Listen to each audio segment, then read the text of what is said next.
വിശുദ്ധ മത്തായിയുടെ സുവിശേഷം 5-ാം അധ്യായത്തിൻ്റെ 21 മുതൽ 26 വിശുദ്ധ മത്തായി 5:21 മുതൽ. യേശു അരുൾ ചെയ്തു, നീ കൊല ചെയ്യരുതെന്നും കൊല ചെയ്യുന്നവൻ ന്യായവിധിക്ക് അർഹനാകുന്നു എന്നും പൂർവികരോട് പറഞ്ഞുവെന്ന് നിങ്ങൾ കേട്ടിട്ടുണ്ടല്ലോ. ഞാനോ നിങ്ങളോട് പറയുന്നു, സഹോദരനോട് വൃഥാ കോപിക്കുന്നവൻ ന്യായവിധിക്ക് അർഹനാകും. സഹോദരനെ നിസാരനെന്ന് വിളിക്കുന്നവൻ ന്യായാധിപസഭയുടെ മുമ്പിൽ നിൽക്കേണ്ടതായിട്ട് വരും. ഭോഷനെന്ന് വിളിച്ചാലോ അഗ്നിനരകത്തിന് അർഹനാകും. അതിനാൽ നീ ബലിപീഠത്തിലേക്ക് വഴിപാട് കൊണ്ടുവരുമ്പോൾ നിന്റെ സഹോദരൻ നിന്നോട് വല്ല വിരോധവും ഉണ്ടെന്ന് അവിടെ ഓർമ്മ വന്നാൽ നിന്റെ വഴിപാട് അവിടെ ബലിപീഠത്തിന് മുമ്പിൽ വെച്ചിട്ടേ പോയി സഹോദരരോട് ആദ്യം രമ്യമാകുക, പിന്നെ വന്ന് നിന്റെ വഴിപാട് കഴിക്കുക. നീ നിന്റെ പ്രതിയോഗിയോടുകൂടെ ന്യായസ്ഥലത്തേക്ക് പോകുന്ന വഴിയിൽ വെച്ച് തന്നെ അവനുമായി വേഗത്തിൽ രമ്യമാകുക. അല്ലെങ്കിൽ നിന്റെ പ്രതിയോഗി നിന്നെ ന്യായാധിപനെ ഏൽപ്പിക്കുകയും ന്യായാധിപൻ നിന്നെ സേവകനെ ഏൽപ്പിക്കുകയും അങ്ങനെ നിന്നെ കാരാഗൃഹത്തിൽ അടയ്ക്കുകയും ചെയ്യും. അവസാനത്തെ കാശ് പോലും കൊടുത്തു തീർക്കാതെ അവിടെ നിന്ന് നീ പുറത്തിറങ്ങിയില്ല എന്ന് ഞാൻ സത്യമായിട്ട് നിങ്ങളോട് പറയുന്നു. സ്വല്പസമയിരിക്കാം. സ്ലീബ പെരുന്നാളിന് ശേഷമുള്ള 7-ാം വാരം വരുന്നു. അടുത്ത ഞായറാഴ്ച വായിക്കേണ്ട വേദഭാഗം ഇപ്പോഴേ വായിച്ചു തുടങ്ങുകയാണ്. കുരിശിൻ്റെ വിവിധ വശങ്ങൾ നമ്മൾ പഠിച്ചുകൊണ്ടിരിക്കുകയായിരുന്നു. കുരിശുകൾ വരുന്ന വഴി, കുരിശെടുത്തുകൊണ്ട് പോകേണ്ട വഴി, കുരിശെടുത്ത് കിരീടം പ്രാപിക്കാനുള്ള മനോഭാവം. പിതാക്കന്മാർ സ്ലീബായ്ക്ക് ശേഷമുള്ള 7-ാം വാരം വരുമ്പോൾ ആരാധനാ മണ്ഡലത്തിൽ, കൂട്ടായ്മയുടെ മണ്ഡലത്തിൽ, ധ്യാന ജീവിതത്തിൽ, സഭാ ജീവിതത്തിൽ നമുക്ക് കുരിശുണ്ടാക്കുവാൻ പിശാച് ചെയ്യുന്ന തന്ത്രം എന്താണ്? പരസ്പരം മനസ്സിലാക്കുവാനോ അംഗീകരിക്കുവാനോ സാധിക്കാത്ത വിധം അകൽച്ചകൾ, പിളർപ്പുകൾ ഉണ്ടാക്കുക എന്നുള്ളതാണ് പിശാചിൻ്റെ ഏറ്റവും ഒരു തന്ത്രം. നമ്മളതിനെ എങ്ങനെയാണ് നേരിടുന്നത്? പഴയ നിയമത്തിലെ 10 കൽപ്പനയിൽ കൊല ചെയ്യരുതെന്നുള്ളതായ കൽപ്പന പുതിയ നിയമത്തിലേക്ക് വരുമ്പോൾ അത് കുറേ കൂടെ ഗൗരവമുള്ളതായി നമ്മുടെ വാക്കിലും പ്രവൃത്തിയിലും ചിന്തയിൽ തന്നെ കൊലപാതകത്തിൻ്റെ ആത്മാവ് വരുമെന്നാണ് പറയുന്നത്. കൊല ചെയ്യരുതെന്നും കൊല ചെയ്യുന്നവൻ ന്യായവിധിക്ക് അർഹനാകുമെന്നും പൂർവികരോട് പറഞ്ഞു എന്ന് നിങ്ങൾ കേട്ടിട്ടുണ്ടല്ലോ. ഞാനോ നിങ്ങളോട് പറയുന്നു, സഹോദരനോട് വൃഥാ കോപിക്കുന്നവൻ ന്യായവിധിക്ക് അർഹനാകും. അപ്പോൾ സഹോദരനോടോ സഹോദരിയോടോ ഭാര്യയോടോ ഭർത്താവിനോടോ അയൽവക്കക്കാരോടോ കോപിക്കാൻ തോന്നിപ്പിക്കുന്നത് പിശാചിൻ്റെ തന്ത്രമാണ്. കോപം വരത്തക്ക തരത്തിൽ മറ്റുള്ളവരെ ചൂണ്ടിക്കാണിക്കുന്ന, അവതരിപ്പിക്കുന്ന പിശാചിൻ്റെ തന്ത്രമാണ്. അകൽച്ചകൾ ഉണ്ടാക്കിയിട്ട് ആ വിടവുകൾ അവന് കയറാൻ വേണ്ടിയാണ്. സഹോദരനെയോ സഹോദരിയെ നിസാരനെന്ന് നമുക്ക് വിളിക്കാൻ തോന്നും. അവരെ ന്യായാധിപ സഭയുടെ മുമ്പിൽ കൊണ്ടുവരുമെന്നാണ് കർത്താവ് പറയുന്നത്. മറ്റുള്ളവരെല്ലാം മണ്ടരാണ്, ഭോഷരാണ് എന്ന് നമ്മളെ തോന്നിപ്പിച്ചിട്ട് അവരെ കുറ്റം വിധിപ്പിക്കാൻ പിശാച് നമ്മളെ പ്രേരിപ്പിക്കുമെന്നാണ് പറയുന്നത്. അങ്ങനെയുള്ളവർക്ക് അഗ്നിനരകത്തിന് അർഹനാകുമെന്നാണ് പറയുന്നത്. അപ്പോൾ നമ്മൾ ഇന്നത്തെ വിശുദ്ധ ബലിപീഠത്തിന് ഇവിടെ വന്നിരിക്കുമ്പോൾ ഇന്നത്തെ കുരിശെന്ന് പറയുന്നത് ഈ വചനപ്രകാരം ഇന്നത്തെ കുർബാന ചൊല്ലാൻ ഒക്കുകയില്ലെന്നുള്ള പ്രശ്നം. ഇപ്പോൾ ഈ വചനം വായിച്ചു കഴിഞ്ഞപ്പോൾ നമുക്ക് ആരോടെല്ലാം വിരോധമുണ്ട്, ആരെയെല്ലാം ഭോഷരെന്ന് പറഞ്ഞു, ആരുടെയെല്ലാം കുറ്റം പറഞ്ഞു, ആരെക്കുറിച്ചെല്ലാം എന്തെല്ലാം നമ്മൾ ആരോടെല്ലാം പറഞ്ഞിരിക്കുന്നു. ഇതെല്ലാം സ്വർഗത്തിൽ റെക്കോർഡായിട്ട് പിശാച് ആ റെക്കോർഡും കൊണ്ട് ചെന്ന് കോടതിയിൽ പറഞ്ഞിരിക്കും, ഇന്ന് ഇവിടുത്തെ കുർബാന നടക്കാൻ പാടില്ല, ഈ കുർബാന സ്വീകരിക്കാൻ പാടില്ല, ഈ ധ്യാനവും സ്വീകരിക്കേണ്ട, ഇവരെയൊക്കെ ന്യായവിധിക്ക് കൊണ്ടുവരണമെന്നാണ് പറഞ്ഞാൽ കുർബാന നടക്കുമോ? നമ്മൾ ആരെക്കുറിച്ചെല്ലാം എന്തെല്ലാം പറഞ്ഞിരിക്കുന്നു അതെല്ലാം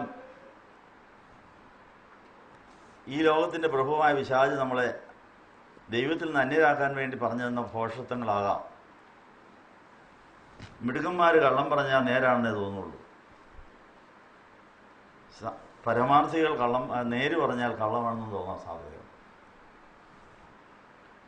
അപ്പോൾ പിശാച് അങ്ങനെ അനേകരെ വഞ്ചിക്കുന്നുണ്ട്. വഴിയും സത്യവും ജീവനുമായ യേശുവിനെയാണ് ഭ്രാന്തനാണെന്നും കള്ളനാണെന്നും വഞ്ചകനാണെന്നും പറഞ്ഞ് കുരിശിൽ കയറ്റി. പിന്നെ നമ്മളെക്കുറിച്ച് പറയുന്നതിൽ എന്തിനു വിഷമിക്കുന്നു? വഴിയും സത്യവും ജീവനുമാണെന്ന് പറഞ്ഞ യേശു തന്നെ, അല്ലെ അദൃശ്യനായ ദൈവത്തിൻ്റെ പ്രതിമയായ ലോകത്തിൽ വരുന്ന യേശുവിനെ കള്ളനാണെന്നും വഞ്ചകനാണെന്നും കൊലപാതകനാണെന്നും അല്ലെങ്കിൽ മറ്റുള്ളവരെ വഞ്ചിക്കുന്നവനാണെന്നും കള്ളക്രിസ്തുവാണെന്നും ഒക്കെ പറഞ്ഞാണ് കർത്താവിനെ കുറിച്ചത്. ഇങ്ങനെയൊക്കെ എങ്ങനെ പറയാൻ തോന്നും? അതുപോലെ കാര്യങ്ങൾ കാണിച്ചു കൊടുക്കാനോ അവതരിപ്പിക്കുവാൻ പിശാച് മിടുക്കനായതുകൊണ്ട് അവൻ കള്ളം പറയുന്നവനും കള്ളം പറയുന്നതിൻ്റെ അപ്പനുമാണെന്ന് പറയുന്നത്. അപ്പം അങ്ങനെ ലോകാരംഭം മുതൽ ഇതുവരെയും സത്യങ്ങൾ മറച്ചുവെച്ച് മിഥ്യാബോധത്തിൽ മറ്റുള്ളവരെ അപമാനിച്ച് പിളർപ്പുകളുണ്ടാക്കി നമ്മളെ ന്യായവിധി മണ്ഡലത്തിലേക്ക് കൊണ്ടുപോകാൻ വേണ്ടി പിശാച് ബന്ധപ്പെട്ടുകൊണ്ടിരിക്കുകയാണ്. അപ്പോൾ എല്ലാ ആരാധനയും കുരിശിൻ്റെ പാതയിൽ സഞ്ചരിച്ചാലേ സ്വർഗത്തിൽ എത്തുമെന്നുള്ള അവിടെ പറഞ്ഞിരിക്കുന്നു. നമ്മൾ ബലിപീഠത്തെങ്കിൽ വഴിപാട് കൊണ്ടുവരുമ്പോൾ നമുക്ക് ആരോടെങ്കിലും വിരോധമുണ്ടോന്നല്ല, നിന്റെ സഹോദരനോട് നല്ല വിരോധമുണ്ടെന്ന് അവിടെ ഓർമ്മ വന്നാൽ വഴിപാട് അവിടെ വെച്ചിട്ട് ബലിപീഠത്തിന് മുമ്പിൽ വെച്ചിട്ട് പോയി സഹോദരനോട് രമ്യമായിട്ട് പിന്നെ വന്ന് വഴിപാട് നടത്തിയെന്നാണ് പറയുന്നത്. അങ്ങനെയാണ് ഏതെങ്കിലും വഴിപാട് നടക്കുമോ? ഇന്നിപ്പോൾ വിശുദ്ധ കുർബാന അർപ്പിക്കുവാൻ കർത്താവിൻ്റെ തിരുശരക്തങ്ങൾ ത്രോണോസിൽ സമർപ്പിച്ചു കഴിഞ്ഞു. നിങ്ങൾ എഴുതി തന്നിരിക്കുന്ന പ്രാർത്ഥനാ വിഷയങ്ങളെല്ലാം സമർപ്പിച്ചു കഴിഞ്ഞു. 1 മണിക്കൂർ സമയം നമുക്ക് വചനശുശ്രൂഷ നടത്തി നമ്മളെ ഇതേ കാര്യങ്ങൾ വേറൊരു ഭാഷയിൽ നമ്മളോട് പറഞ്ഞു കഴിഞ്ഞു. ഈ സാഹചര്യത്തിൽ പാപത്തെക്കുറിച്ചും നീതിയെക്കുറിച്ചും ന്യായവിധിയെക്കുറിച്ചും ബോധം വരുത്തുന്ന പരിശുദ്ധാത്മാവിൻ്റെ ഉൾക്കാഴ്ച നമുക്ക് ലഭിക്കുകയാണെങ്കിൽ ആർക്കെല്ലാം നമ്മളോട് പരിഭവം പരാതിയുണ്ട്, ആരെല്ലാം മുറിവേറ്റിരിക്കുന്നു, ആരെല്ലാം ചതഞ്ഞിരിക്കുന്നു എന്നുള്ള കാര്യം ദൈവാത്മാവ് കാണിച്ചു തന്നാൽ അവർ വാങ്ങിപ്പോയവരാണെങ്കിൽ അവിടെ എടുത്തു പോയി ക്ഷമ ചോദിക്കണ്ടേ? അവർ വിദേശത്താണെങ്കിൽ അവിടെ ചെന്ന് ക്ഷമ ചോദിക്കണ്ടേ? അവരെ രോഗിയായിട്ട് എവിടെ ആശുപത്രി കിടക്കുകയാണെങ്കിൽ അവിടം വരെ പോകണ്ടേ? ഇപ്പോൾ അങ്ങനെയാണ് ഇന്നത്തെ കുർബാന നടക്കൂ. ഈ വചനം ശരിക്കും അനുസരിക്കാനാണെങ്കിലേ നടക്കുകയില്ല. അപ്പോൾ അങ്ങനെയാണെങ്കിൽ നടക്കണമെങ്കിൽ എന്തുമാത്രം കഷ്ടം! അതൊരു കുരിശാന്നാണ് പറഞ്ഞതിൻ്റെ അർത്ഥം. അത് കർത്താവിനോട് ചോദിക്കണം, കർത്താവേ, പാപത്തെക്കുറിച്ചും നീതിയെക്കുറിച്ചും ന്യായവിധിയെക്കുറിച്ചും ബോധം വരുത്തുന്ന പരിശുദ്ധാത്മാവ് ഞങ്ങളോട് പറയുന്നു, അനേകർക്ക് മുറിവും ചതവും വേദനയും സങ്കടവും ദുഃഖവും വരുത്തിയ പെരുമാറ്റങ്ങൾ നമുക്കുണ്ടാകാം. അത് അവരറിയണമെന്നുമില്ല. ആ സാഹചര്യത്തിൽ യേശുവിനെ കുരിശിച്ചവർക്ക് വേണ്ടി കർത്താവ് പ്രാർത്ഥിച്ച എന്നതാ ഇവർ ചെയ്യുന്നതെന്ന് അറിയാത്തതുകൊണ്ട് ക്ഷമിക്കണമെന്ന്. അപ്പോൾ ബോധമില്ലാഴികയിൽ നിന്നാണ് മുറിവും ചതവും ഉണ്ടാകുന്ന സാഹചര്യങ്ങൾ ഉണ്ടാകുന്നത്. അത് തിരിച്ചറിയാനുള്ള കഴിവ് ആണ് നമുക്ക് ആദ്യം ഉണ്ടാകുന്നത്. നമ്മുടെ അനുദിന ജീവിതത്തിൽ മനസാക്ഷിയെ മരവിപ്പിക്കുക, കാണേണ്ടത് കാണാതിരിക്കുക, കാണരുതാത്തത് കാണുക, കേൾക്കരുതാത്തത് കേൾക്കാതിരിക്കുക, കേൾക്കേണ്ടത് കേൾക്കാതിരിക്കുക. ഇങ്ങനെയൊക്കെയുള്ള സാഹചര്യത്തിൽ പിശാച് നമ്മളെ അകൽച്ചകളും വിടവുകളും മുറിവുകളുള്ളവരാക്കാൻ സാധിക്കും. ഇന്ന് ഈ വിശുദ്ധ കുർബാനയ്ക്ക് വേണ്ടി പ്രാർത്ഥിച്ചപ്പോൾ രാത്രി 3 മണിക്ക് എഴുന്നേറ്റതാണ്. 3 മണിക്ക് എഴുന്നേറ്റ് 5 മണി വരെ പ്രാർത്ഥിച്ച് 5 മണിക്ക് വണ്ടിയെ കയറി 7 മണിക്ക് ഇവിടെ വന്ന് ശകലം നേരം വിശ്രമിച്ചിട്ടോ ഉറക്കം തീർന്നിട്ടില്ല. ഇനി വേണം, ഉറക്കം ചടപ്പോടെയാണ് നിൽക്കുന്നത്. ദീർഘമായ പല യാത്രകൾ കഴിഞ്ഞ് തുടർച്ചയായ ആരാധനയ്ക്കും ശുശ്രൂഷയ്ക്കും കൗൺസിലിങ്ങിനും ധ്യാനത്തിനൊക്കെ ശേഷം ഇവിടുത്തെ ആരാധനയ്ക്ക് വേണ്ടി ഇവിടെ വന്ന് ഇവിടെ കസേര ഇങ്ങനെ കുനിഞ്ഞ് തൂങ്ങിപ്പിടിച്ചിരിക്കുകയായിരുന്നു. ഇപ്പോൾ ആരാധന നടത്താൻ എഴുന്നേറ്റ് നിന്നപ്പോൾ ദൈവാത്മാവ് പറയുന്ന കാര്യം ചതഞ്ഞ് മുറിഞ്ഞ് അനേകരി കൂട്ടത്തിലുണ്ടെന്നാണ്. മുറിവും ചതവുള്ള അനേകരി കൂട്ടത്തിലിരിക്കുന്നു. ആ മുറിവേൽപ്പിച്ചവരോടും ചതഞ്ഞവരോടും പരിഭവവും പരാതിയുമുണ്ട്. ആ പ്രശ്നത്തിന് പരിഹാരം വരുത്താതെ എങ്ങനെ ഈ കുർബാന സ്വർഗത്തിൽ എത്തിക്കാൻ സാധിക്കും? ഇതെല്ലാ കുർബാനയിലും ഈ പ്രശ്നമുണ്ട്. ആള് മാറുമെന്ന് മാത്രം. ഇത് മാറി മാറി വന്നിരിക്കും. നടുവേദന, തലവേദന, നെഞ്ചുവേദന, വയറ്റുവേദന, പലതരത്തിലുള്ള വേദനകളും അസ്വസ്ഥകളും സങ്കടങ്ങളുമായി നമ്മൾ വന്നിരിക്കുമ്പോൾ ഇതാര് ഇത് വരുത്തി, എന്തുകൊണ്ട് എനിക്കിങ്ങനെ വന്നു എന്നുള്ളതായ പരിഭവങ്ങളും പരാതികളുമായി നമ്മളിങ്ങനെ കഴിയുകയാണ്. തിരുവചനങ്ങൾ എത്ര വായിച്ചാലും എത്ര പ്രസംഗിച്ചാലും മനസ്സിലാക്കാൻ സാധിക്കാത്ത ഒരു സാഹചര്യമുണ്ടോ? എല്ലാവർക്കും മനസ്സിലാകുകയില്ല, എപ്പോഴും മനസ്സിലാകുകയില്ല. മനസ്സിലാകുന്നൊരു കാലമുണ്ട്. അത് മറ്റൊരു കുരിശാണ്. എത്ര നാളായി ഈ വായനയും പ്രാർത്ഥനയൊക്കെ തുടങ്ങിയിട്ട് ഇത് നമ്മുടെ പഞ്ചേന്ദ്രിയങ്ങളുടെ നിയന്ത്രണം പിശാചിനെ ഇരിക്കുന്നിടത്തും കാലം കേൾക്കേണ്ടത് കേൾക്കാനൊക്കെയില്ല. അതാണ് കേൾക്കാൻ ചെവിയുള്ളവൻ പറയാൻ കാണും. ചെവിയും കാണും. നമ്മുടെ പഞ്ചേന്ദ്രിയങ്ങൾ തട്ടിയെടുക്കുക എന്നുള്ളതാണ് പിശാചിൻ്റെ ഏറ്റവും വലിയ തന്ത്രം. ഇതെപ്പോൾ തുടങ്ങിയതാണ്? ഗർഭത്തിലേ തുടങ്ങിയതാണ്. നമ്മൾ ഗർഭത്തിൽ 9 മാസം കിടന്ന സമയം നമ്മുടെ മാതാപിതാക്കൾ വിശ്വാസികളും ആരാധിക്കുന്നവരും വചനം വായിക്കുന്നവരും ഒക്കെ ആയിരുന്നെങ്കിൽ ഗർഭത്തിൽ വെച്ച് തന്നെ വചനം പഠിക്കാമായിരുന്നു. പക്ഷെ ഗർഭത്തിലാണ് ഏറ്റവും അധികം മുറിവും ചതവും ഉണ്ടായിരിക്കുന്നത്. ഗർഭത്തിൽ ഓരോ മാസവും ഈ കുഞ്ഞിനുണ്ടാകുന്ന വ്യതിയാനങ്ങളും വളർച്ചകളും എന്താണെന്ന് ശാസ്ത്രജ്ഞന്മാർ കണ്ടെത്തി അതിനെക്കുറിച്ച് ഇപ്പോൾ ക്ലാസ് എടുക്കുന്നുണ്ട് പലയിടത്തും. നമ്മളറിയാതെ നമ്മുടെ ഗർഭത്തിൽ വെച്ചുണ്ടായ മുറിവുകൾ ഇതുവരെ ഉണങ്ങാതെ കിടക്കാം. ചതവ് അറിയേണ്ട കാര്യങ്ങൾ പലതും അറിയാതെ പോയിട്ടുണ്ടാകാം. അതുകൊണ്ട് പുറകോട്ട് നമ്മൾ പോയി നമ്മൾ ജനിച്ച മിനിറ്റ് മുതൽ പിശാച് നമ്മുടെ പഞ്ചേന്ദ്രിയങ്ങൾക്ക് വന്നിരിക്കുന്ന കേടുപാടുകൾ പരിഹരിച്ചെങ്കിലേ അറിയേണ്ട കാര്യങ്ങൾ അറിഞ്ഞ് പ്രതികരിക്കാൻ സാധിക്കുകയുള്ളൂ. അറിയേണ്ട കാര്യങ്ങളെല്ലാം അറിഞ്ഞിട്ടില്ല എന്നുള്ളതാണ് ഏറ്റവും വലിയ സങ്കടം. ആഗ്രഹിച്ചാലും പറ്റുകയില്ല. അത് ദൈവത്തിൻ്റെ കരുണയുണ്ടെങ്കിൽ മാത്രമേ ഇത് ഏതെങ്കിലും ഒരു വാക്കെങ്കിലും ഒന്ന് മനസ്സിലാക്കാൻ പറ്റുള്ളൂ. കർത്താവിൻ്റെ പ്രസംഗങ്ങൾ 3.5 കൊല്ലം ഇതുമാത്രം പ്രസംഗം നടത്തിയതാണ്. പക്ഷെ ആ പ്രസംഗം അവർ ഗ്രഹിച്ചില്ല എന്നാണ്. അതാണ് കുരിശ്. കർത്താവ് പറഞ്ഞത് ഗ്രഹിക്കാൻ കഴിയില്ലാത്തവരെയും കൊണ്ട് നടക്കേണ്ടി വന്നതാണ് യേശുവിൻ്റെ ഏറ്റവും വലിയ കുരിശ്. ഒരു പുരുഷനും 5-6 സ്ത്രീകൾക്ക് മാത്രമേ ഇത് കുറച്ചെങ്കിലും മനസ്സിലായുള്ളൂ. അവർ കുരിശിനെ ചവിട്ടി നോക്കുകയും ചെയ്തു. ഇത് എല്ലാ തലമുറയിലും എല്ലാ സ്ഥാപനങ്ങളിലും ആവർത്തിക്കുന്ന പ്രതിഭാസമാണ്. നടന്ന ധ്യാനപ്രസംഗത്തിൻ്റെ പശ്ചാത്തലത്തിൽ മറ്റുള്ളവരെ അളന്നു കുറിക്കുന്നവരുണ്ട്. ഓരോ സംഭവങ്ങൾ വരുമ്പോൾ നമുക്ക് മനസ്സിലായില്ലെന്നുള്ള കാര്യം മനസ്സിലാവുകയും ചെയ്യും. മനസ്സിലായില്ലെന്നുള്ള കാര്യം മനസ്സിലാവും. അതങ്ങോട്ട് ഞാൻ പറയുകയും ചെയ്യും. ഏതാ ഈ നടന്ന ധ്യാനപ്രസംഗങ്ങളെല്ലാം മനസ്സിലായാൽ അതിൻ്റെ പ്രതികരണങ്ങൾ ഇവിടുന്ന് ഇറങ്ങുമ്പോൾ തൊട്ട് അന്നേരം നമുക്ക് കാണാൻ സാധിക്കും. അയ്യോ അതിന് ഒരു ലക്ഷണവും ഇല്ലല്ലോ എന്ന് വിചാരിച്ച് സങ്കടപ്പെടേണ്ടി വരും. അതൊരു കുരിശാന്ന് പറഞ്ഞില്ല. ഈ കേൾക്കുന്ന വചനം ഗ്രഹിക്കേണ്ടതുപോലെ ഗ്രഹിച്ച് പ്രതികരിക്കേണ്ടതുപോലെ പ്രതികരിക്കാൻ കഴിയാതെ വരുന്ന ദുസ്ഥിതിയിലും വേദനിക്കേണ്ടി വരും, സങ്കടപ്പെടേണ്ടി വരും, അതും സഹിക്കേണ്ടി വരും. ഇതൊരു പുത്തരിയായ ഒരു കാര്യമൊന്നുമല്ല. എല്ലാ തലമുറയിലും ആവർത്തിച്ച ഒരു പ്രയാസമാണ്. എനിക്കും അതുണ്ടായല്ലോ. ദൈവം തമ്പുരാൻ തന്നെ ഭൂമിയിൽ വന്ന് 3.5 കൊല്ലം പാതവരാതെ പ്രസംഗിച്ചിട്ട് എത്ര പേർക്ക് ഇത് മനസ്സിലായി?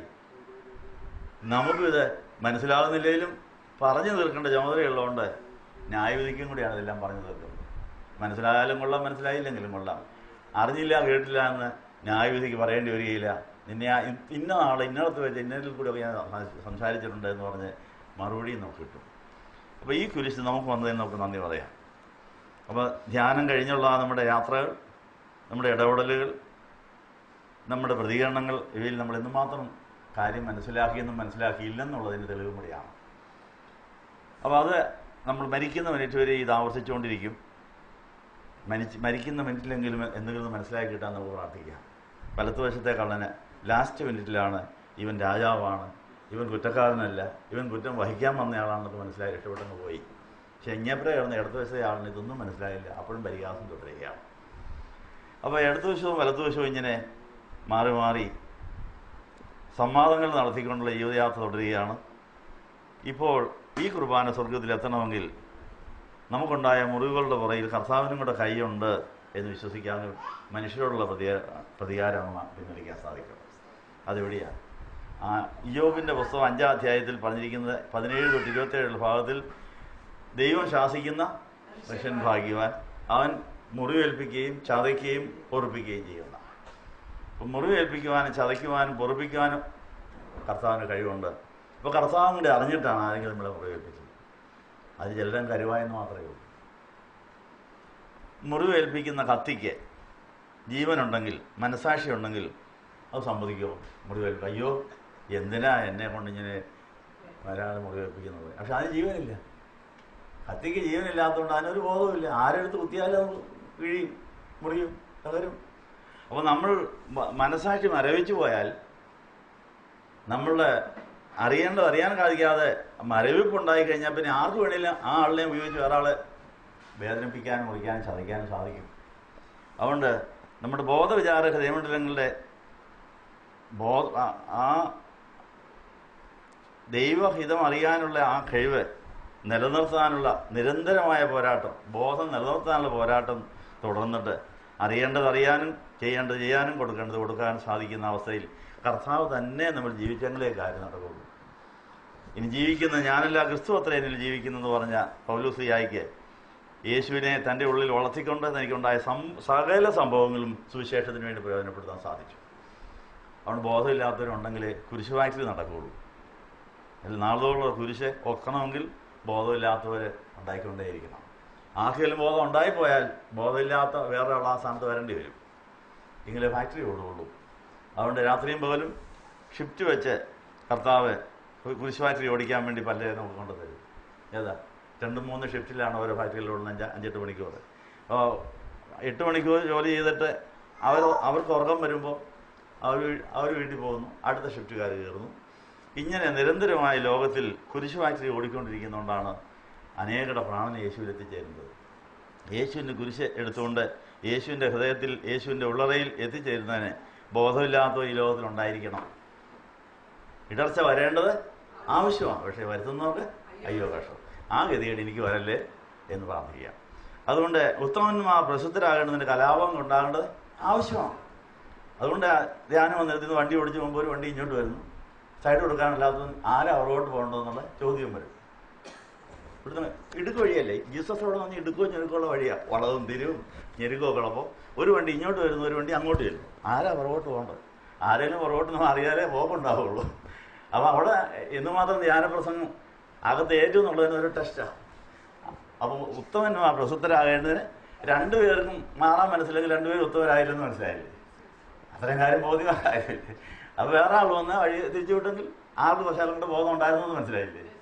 അപ്പോൾ എല്ലാ കാര്യത്തിലും എല്ലാവർക്കും ബോധം വരണമെന്നില്ല. ഒരു കാര്യത്തിൽ ബോധമുള്ളവർക്ക് വേറെ കാര്യത്തിൽ ബോധമില്ലായിരിക്കും വരികയും ചെയ്യാം. അങ്ങനെയുണ്ട്. അല്ല, എല്ലാ കാര്യത്തിലും അങ്ങ് ബോധം വരികയില്ല. ഇത് മാറി മറിച്ച് വരും. അങ്ങനെ ഒരു കാര്യമുണ്ട്. ഇതിങ്ങനെ വൈറ്റ് ചെയ്യണമായിട്ട് വന്നുകൊണ്ടിരിക്കുക. അത് കുരിശുമായിട്ട് ഓടിയിരിക്കും. പാർട്ട് ടൈം ഓർ ഫുൾ ടൈമായിട്ട് ആളെ ദൈവം അപ്പോയിന്റ് ചെയ്തുകൊണ്ട് ഇരിക്കുകയും ചെയ്യും. അങ്ങനെയാണ് സന്തോഷിക്കാമല്ലേ? അപ്പോൾ നമുക്ക് ദിവസവും മുറിവ് വേണം, ചതവ് വേണം, അധിക്ഷേപം വേണം. നമുക്ക് പ്രാണനെ കർത്താവിന് ഉള്ളിൽ എത്തിക്കിടണം. ഇതൊന്ന് പൊതിഞ്ഞ് കിട്ടണം. ഏതാ തേങ്ങായി മപ്പാസാകണമെങ്കിൽ എന്നാ വേണം? അതിൻ്റെ തൊണ്ട് പൊതിക്കാൻ വേണം, പിന്നെ പൊട്ടിക്കാൻ കത്തി വേണം, ആ തിരുമ്പണം. പിന്നെ ഇതൊക്കെ കഴിഞ്ഞാലേ മപ്പാസം ഉണ്ടാവുള്ളൂ. ഇതിനെല്ലാം ആൾ വേണം. അതിനെല്ലാം ദൈവം ആളുണ്ടാക്കിയിരിക്കും. അതുകൊണ്ട് നമുക്ക് കർത്താവിനെ കഴിക്കാൻ കിടന്ന് മപ്പാസാകണം. വേണോ? വേണ്ടവർക്ക് എഴുന്നേൽക്കാം. അതിന് ദൈവമേ ആളിനെ മാറ്റി തന്നെ. ഇത് ഫാക്ടറി കൂട്ടിപ്പോകാനിടയാകരുത്. അതിനെ നീ ഉണ്ടാക്കി തരണം. ഇപ്പോഴത്തെ ഇതുവരെ ഒരു പഞ്ഞവും ഇല്ലാതെ കുരിശ് ഫാക്ടറി ഓടുന്നുണ്ട്. ഇന്നത്തെ കുരിശിന് നന്ദി പറഞ്ഞുകൊണ്ട് നമുക്കിങ്ങനെ പ്രാർത്ഥിക്കാം. ഞങ്ങളെ സ്നേഹിക്കുന്ന ദൈവമേ, ഈ നല്ല ദിവസത്തിനായി ഞങ്ങൾ നന്ദി പറയുന്നു. ഞങ്ങളുടെ വാക്ക്, പ്രവൃത്തി, ചിന്ത, പെരുമാറ്റങ്ങൾ മുതലായ ആർക്കെല്ലാം കുരിശാകുന്നു ഞങ്ങൾ അറിയുന്നില്ല. ഞങ്ങൾക്ക് കുരിശുണ്ടാക്കിയവരെക്കുറിച്ച് ഞങ്ങൾക്ക് ബോധമുണ്ട്. ഞങ്ങൾക്ക് അവരോട് ക്ഷമ ചോദിക്കാൻ സാധിക്കുന്നുമില്ല. ഇങ്ങനെ ക്ഷമ ചോദിച്ചും ക്ഷമ കൊടുത്തും മുറിവേറ്റവരെ തലോടിയും വഴിമുടക്കികളെയും വഴിതാങ്ങികളെയും വഴി ഉണ്ടാക്കുന്നവരെല്ലാം പ്രവർത്തിച്ചുകൊണ്ട് വഴി സത്യം ജീവനുമായ യേശുവിലൂടെ സ്വർഗത്തിൽ ഞങ്ങളുടെ പ്രാർത്ഥന എത്തിക്കുവാൻ ഞങ്ങളെ സഹായിക്കണം. ഇന്നത്തെ കുർബാന സ്വർഗത്തിലെത്തി അത് അനുഗ്രഹമായി മടങ്ങി വരാൻ തടസ്സമായി നിൽക്കുന്ന എല്ലാ പ്രശ്നങ്ങളോടും ഞങ്ങളിതാ യാത്ര പറയുന്നു. ഞങ്ങളെ മുറിവേൽപ്പിച്ചവർ ദൂരെയാണെങ്കിൽ അവരുടെ ദൂതന്മാരോട് വന്നിട്ടുണ്ട്, ദൂതന്മാരോട് ക്ഷമ ചോദിക്കുന്നു. മരിച്ചുപോയവരാണെങ്കിൽ അവരുടെ ദൂതന്മാരോട് എത്തിയിട്ടുണ്ട്. അങ്ങനെ സ്ഥലകാല പരിമിതികളെ അതിജീവിച്ചുകൊണ്ട് ഞങ്ങൾ ഈ കുർബാന സ്വർഗത്തിലെത്തിക്കാൻ കർത്താവ് പറഞ്ഞ വചനപ്രകാരം ഞങ്ങൾക്ക് ഓർമ്മ വന്നിരിക്കുന്ന എല്ലാ പ്രശ്നങ്ങളും ദൈവസന്നിധിയിലേക്ക് സമർപ്പിച്ചിരിക്കുന്നു. ഞങ്ങളുടെ ഈ വഴിപാട് ഞങ്ങൾ തന്നെ വഴിപാടായി ഞങ്ങളുടെ ശരീരത്തെ ജീവൻ വിശുദ്ധിയും ദൈവത്തിന് ഉത്സാഹമുള്ള യാഗമായി സമർപ്പിച്ച് ഇത് സ്വർഗത്തിൽ നിന്ന് അനുഗ്രഹമായി വണങ്ങി വരാൻ സഹായിക്കണമെന്ന് യേശുവിൻ്റെ നാമത്തിൽ യാചിക്കുന്നത് പിതാവിനും പുത്രനും പരിശുദ്ധാത്മാവിനും സ്തുതിയേറ്റുവാനായിട്ട് തന്നെ. നിങ്ങൾക്കെല്ലാവർക്കും സംപ്രീതി ഉണ്ടായിരിക്കട്ടെ.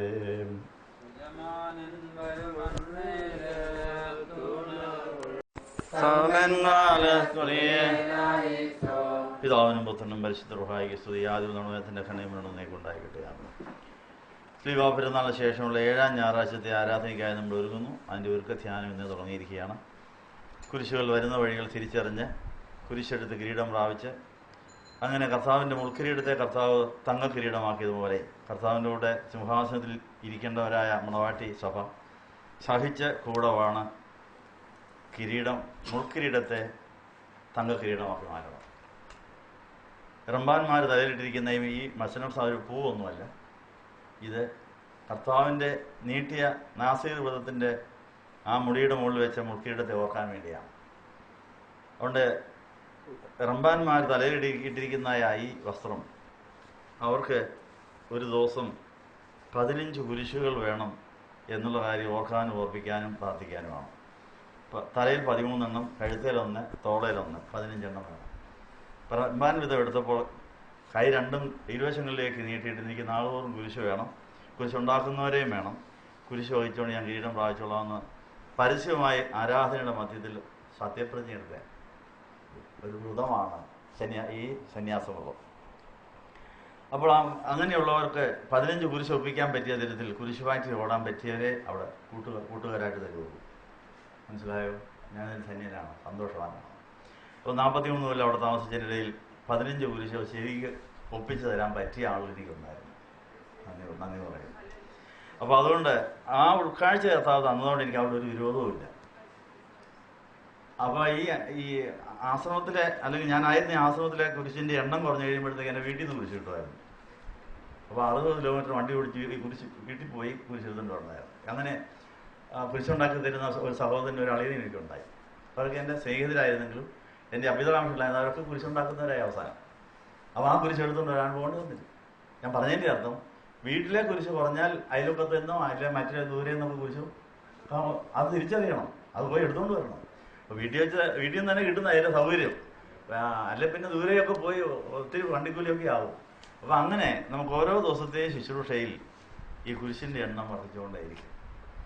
എല്ലാ മാസവും പാലക്കാട് തൊട്ട് തിരുവനന്തപുരം വരെ യാത്ര ചെയ്യണം. ഒരാഴ്ച പാലക്കാടാണെങ്കിൽ അടുത്ത ആഴ്ച തൃശ്ശൂരായിരിക്കും, വേറെ തിരുവനന്തപുരത്തായിരിക്കും. ഇങ്ങനെ മാറി മാറി പോകുന്നത് ഈ കുരിശ് 15 ഒപ്പിക്കാൻ വേണ്ടിയായി പോകുന്നത്. അവിടെയൊക്കെ കുരിശുണ്ടാക്കി വെച്ചിരിക്കുക. അപ്പോൾ ശുശ്രൂഷ ഉള്ളിടത്തെല്ലാം കുരിശും കൂടെ കാണും. പറഞ്ഞതിൻ്റെ അർത്ഥം മനസ്സിലായോ? ആ കുരിശ് ഇന്നടത്താണ്, ഇന്നത്തെ കുരിശ് എനിക്ക് ഇന്നടത്താണ്, അവിടോട്ട് പൊക്കോളാൻ പറയുമ്പോൾ ആ കുരിശ് ഒത്തിരിക്കും, അത് എടുത്തോണ്ടിഞ്ഞ് പോരും. അതും ആ കുരിശിൽ അന്നത്തെ ജീവൻ കർത്താവിനെ കൊടുത്താൽ കർത്താവിന് സന്തോഷം. പിറ്റേ ദിവസം അടുത്ത കുരിശ് എവിടെയോ അങ്ങോട്ടൊന്ന് പോയേക്കുക. അപ്പോൾ ദൈവാത്മാവ് തരുന്ന വേലകളിൽ നമുക്ക് കുരിശുണ്ടാക്കി തരുന്നവരും കാണും. ദൈവം തരുന്ന ജീവിത പങ്കാളി, സഹപ്രവർത്തകരെ, കൂട്ടുകാരെ, നാട്ടുകാരെ, സന്ദർശകരെ, അതിഥികൾ, ഇവർക്കെല്ലാം അറിഞ്ഞോ അറിയാതെയും കുരിശുണ്ടാക്കി തരാൻ കഴിവുണ്ടെന്നാണ് പറയുന്നത്. അത് അറിഞ്ഞിരിക്കണം. കർത്താവിൻ്റെ അടുത്ത് വന്ന ആയിരക്കണക്കിന് പേരെ, ലക്ഷക്കണക്കിന് പേരെ കർത്താവിന് എല്ലാവരും കൂടെ കുരിശുണ്ടാക്കി കൊടുത്തത്. കുരിശ് മനസ്സിലാക്കുന്നവരും താങ്ങുന്നവരും വളരെ ചുരുക്കമായിരുന്നു. ആ അനുഭവം നമ്മുടെ ജീവിതത്തിൽ ആവർത്തിക്കുന്നുള്ള കാര്യം ഓർപ്പിക്കുന്നു. അത് സന്തോഷത്തോടെ സഹിക്കാൻ പ്രാർത്ഥനയുടെ നൽവരം ജ്വലിച്ചാൽ ഇത് കർത്താവ് ഇന്നത്തെ കുരിശ് ഇതാണ്. അത് തിരിച്ചറിയാനൊക്കാതെ വരുമ്പോൾ നമ്മൾ കുരിശിട്ടേച്ച് പോകുന്നത്, കുരിശുണ്ടാക്കുന്നവരായി മാറുന്നത്. എന്ത് സംഭവിച്ചാലും ഉടനെ പ്രാർത്ഥിക്കാൻ കർത്താവ് ഇതെല്ലാം ഞാൻ സംഭവിച്ചിരിക്കുന്നത്, ഇന്നത്തെ കുരിശ് വിടാം. എന്താ ധ്യാനം കഴിഞ്ഞ് വണ്ടി ഓടിച്ചുകൊണ്ട് പോകുമ്പോഴേ സൈഡ് കൊടുക്കാനും കിട്ടാനും സാധിക്കാത്തതിൽ വഴി കുടുങ്ങിക്കിടക്കേണ്ടി വരുമ്പോൾ അന്നത്തെ കുരിശതാ. കർത്താവ് ഈ കുരിശ് ഞാൻ എങ്ങനെ വഹിക്കണമെന്ന് പ്രാർത്ഥിച്ചാൽ ബുദ്ധി കർത്താവ് പറഞ്ഞു തരും. അപ്പോൾ രണ്ടു കൂട്ടർക്കും ബുദ്ധി കിട്ടുന്നില്ല, പിന്നെ ബുദ്ധി വേറെ ആൾക്കാർക്ക് ഉണ്ടാകും. അയാൾ വന്ന് പോലീസിൻ്റെ പണി തന്നെ ചെയ്യേണ്ടി വരും, ഇല്ലേ? അപ്പോൾ ഞാൻ പറഞ്ഞതിൻ്റെ അർത്ഥം, ഓരോ ദിവസത്തെയും സംഭവങ്ങളിൽ സ്വയബോധവും പരബോധവും ദൈവബോധവും ദൈവസ്നേഹവും ഇല്ലാത്ത സാഹചര്യങ്ങൾ വന്നു ചേരുമ്പോൾ എങ്ങനെ പ്രതികരിക്കുന്നു എന്നുള്ളത് അനേകം സൂക്ഷിച്ചുകൊണ്ടിരിക്കുകയാണ്. യേശുവിനെ സാക്ഷിക്കുവാനും കിട്ടിയ കുരിശെടുത്തുകൊണ്ട് നടക്കാനും ആ കുരിശിൽ അന്നത്തെ ജീവൻ അർപ്പിക്കുവാനും അത് യേശുവിൻ്റെ കുരിശുമായി ചേർത്ത് വെക്കുവാനും കർത്താവിനോടൊത്ത് സന്തോഷത്തോടെ സ്വീകരിപ്പാനും അത് കണ്ട ഒരാൾ മാനസാന്തരപ്പെടാൻ ഇടയാണല്ലോ. കർത്താവിൻ്റെ കുരിശിൻ്റെ നേരെയുള്ള പ്രതികരണം കണ്ടപ്പോൾ വലത്തുവശത്തെ കിടന്ന് മാനസാന്തരപ്പെട്ടു, ശതാധിപൻ മാനസാന്തരപ്പെട്ടു. നമ്മുടെ കുരിശ് കൊണ്ടുള്ള പോക്കും കുരിശെ കിടപ്പം കണ്ടിട്ട് ആരെങ്കിലും മാനസാന്തരപ്പെട്ടിട്ടുണ്ടോ? അതും നമ്മൾ ലാക്കായിരിക്കണം. അപ്പോൾ അത് നമ്മുടെ ജീവിതത്തിലെ ലാക്കായിരിക്കട്ടെ. അതിന് പ്രാർത്ഥിച്ചുകൊണ്ട് പോകാമെങ്കിൽ കർത്താവ് കഴിഞ്ഞ രാത്രിയിലേ നിന്നോട് പറഞ്ഞതാണ്, ഇന്നതിലേവിടെ ഈ കുരിശ് വരുന്നുണ്ട്, അത് 2 കൈ നീട്ടി വാങ്ങിച്ചോണം. അത് സന്തോഷത്തോടെ എടുത്ത് ദൈവസ്നേഹത്തോടെ കൈകാര്യം ചെയ്യുന്ന കാണുമ്പോൾ വേറെ ആളെ ചിലപ്പോൾ മാനസാന്തരപ്പെടും. അങ്ങനെ നമ്മുടെ ധ്യാനമന്ദിരത്തിലേക്കുള്ള വരവ്, പള്ളിയിലേക്കുള്ള പോക്ക്, വീട്ടിലേക്കുള്ള പോക്ക്, ഇങ്ങോട്ടുള്ള വരവിൻ്റെ ഇടയിൽ പിശാച് കരുതിയിരിക്കുന്ന നമ്മളെ തോൽപ്പിക്കാനാണ് പിശാച് കുരിശുണ്ടാക്കുന്നത്. കർത്താവ് അനുവദിക്കും നമ്മളെ ജയിപ്പിക്കാനുമാണ്. മനസ്സിലായോ?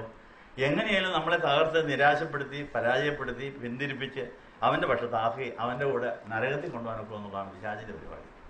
നമുക്ക് തരാനുള്ള സന്ദേശങ്ങളെല്ലാം തന്ന് പഠിക്കേണ്ടതെല്ലാം പറഞ്ഞ് മുന്നറിയിപ്പുകൾ തന്ന് പഠിപ്പിച്ച് നമ്മളെ പരീക്ഷിക്കാൻ അനുവാദം ചോദിക്കാൻ ചെല്ലുമ്പം കർത്താവ് ഒന്ന് നോക്കും, ഒന്ന് ടെസ്റ്റ് ചെയ്ത് നോക്കും. സഹനശക്തി എന്തുമാത്രം ഉണ്ട്, എങ്ങനെ ഓർമ്മശക്തി എങ്ങനെ ഇരിക്കുന്നു, വിവേചനവരങ്ങനെയുണ്ട്. ഇതൊക്കെ നോക്കിയിട്ട് ജയിക്കാൻ സാധ്യതയുണ്ടെന്ന് അറിവുണ്ടെങ്കിലേ കർത്താവ് പരീക്ഷിക്കാൻ സമ്മതിക്കുകയുള്ളൂ. മനസ്സിലായോ? സാധ്യതയില്ലെങ്കിൽ ഇപ്പം വേണ്ട, അവർ 2 കൊല്ലം കൊണ്ട് കഴിഞ്ഞോട്ട് നടക്കട്ടെ വിചാരിക്കും. അപ്പോൾ എന്നിട്ടും നമ്മൾ തോറ്റെങ്കിൽ അതിൻ്റെ അർത്ഥം തന്നെ കർത്താവിൻ്റെ പ്രതീക്ഷ നമ്മൾ തകർത്തു എന്നതിൻ്റെ അർത്ഥം. കർത്താവിന് ചില പ്രതീക്ഷയുണ്ടായിരുന്നു നമ്മൾ ജയിക്കുമെന്ന്. അതിനുള്ള വഴികളെല്ലാം നീക്കുപോക്കുകൾ ഉണ്ടാക്കിയിരുന്നു. ആ നീക്കുപോക്കുകൾ നമ്മൾ പ്രയോജനപ്പെടുത്താഞ്ഞുകൊണ്ടാണ് പരാജയപ്പെട്ടത്. അപ്പോൾ നമ്മൾ പരാജയപ്പെടുന്നത് നമ്മുടെ കുഴപ്പം കൊണ്ടാണ്. ദൈവം കരുണയുള്ളവനാണ്. നമുക്ക് ജയിക്കാനുള്ള എല്ലാ മുൻകരുതലും ചെയ്തിട്ടാണോ? ആ മുൻകരുതലുകൾ പ്രയോജനപ്പെടുത്തിയാൽ മാത്രമേ ഇത് പരീക്ഷയാണ്, ഇത് ഇന്നത്തെ കുരിശാണ്, ഇത് ഞാൻ എടുക്കേണ്ടതാണ്, ഇത് അനുഭവിക്കേണ്ടതാണ്, ഇവിടെ എൻ്റെ യേശുവിനെ സാക്ഷിക്കണം, ഇന്നത്തെ പ്രാണൻ യേശുവിനെ മാറിലെത്തിക്കാൻ പറ്റിയ അവസരമാണ് എന്ന് പറഞ്ഞ് സന്തോഷത്തോടെ പ്രാർത്ഥിച്ച് ആ അനുഭവത്തെ നേരിടാമെങ്കിൽ അത് കണ്ടു നിൽക്കുന്ന ഒരാൾക്ക് നമ്മൾ ധ്യാനമന്ദിരത്തിൽ പോയതിന് ഗുണമുണ്ടല്ലോ, ആ പറഞ്ഞ് ക്ഷമിക്കുന്നുണ്ടല്ലോ, സഹിക്കുന്നുണ്ടല്ലോ, വഴിമാറി കൊടുക്കുന്നുണ്ടല്ലോ, ആ ഒരു ധാരണ കൊടുത്താൽ കിട്ടിയ വലിയ കാര്യമാണ്. അത് ആർക്കെങ്കിലും കിട്ടിയിട്ടില്ലെങ്കിൽ നിരാശപ്പെടേണ്ട, കോഴ്സ് തുടരുക, ട്യൂഷൻ തുടരുക. അപ്പോൾ അടുത്ത് കഴിഞ്ഞ് തോറ്റുപോയവർക്ക് പിന്നെ അടുത്ത പരീക്ഷ വരും. അടുത്ത പരീക്ഷയ്ക്ക് കെട്ടി വെച്ചു, പണം കെട്ടി വെച്ചു. അതാ തോറ്റാ പേടിക്കണ്ട, ജയിക്കുന്നിടം വരെ കർത്താവ് അവസരങ്ങൾ തരും. ആ കർത്താവ് കൃപയ്ക്ക് നീട്ടിത്തരുന്നതാണെന്നുള്ള കാര്യം ഓർപ്പിക്കണം.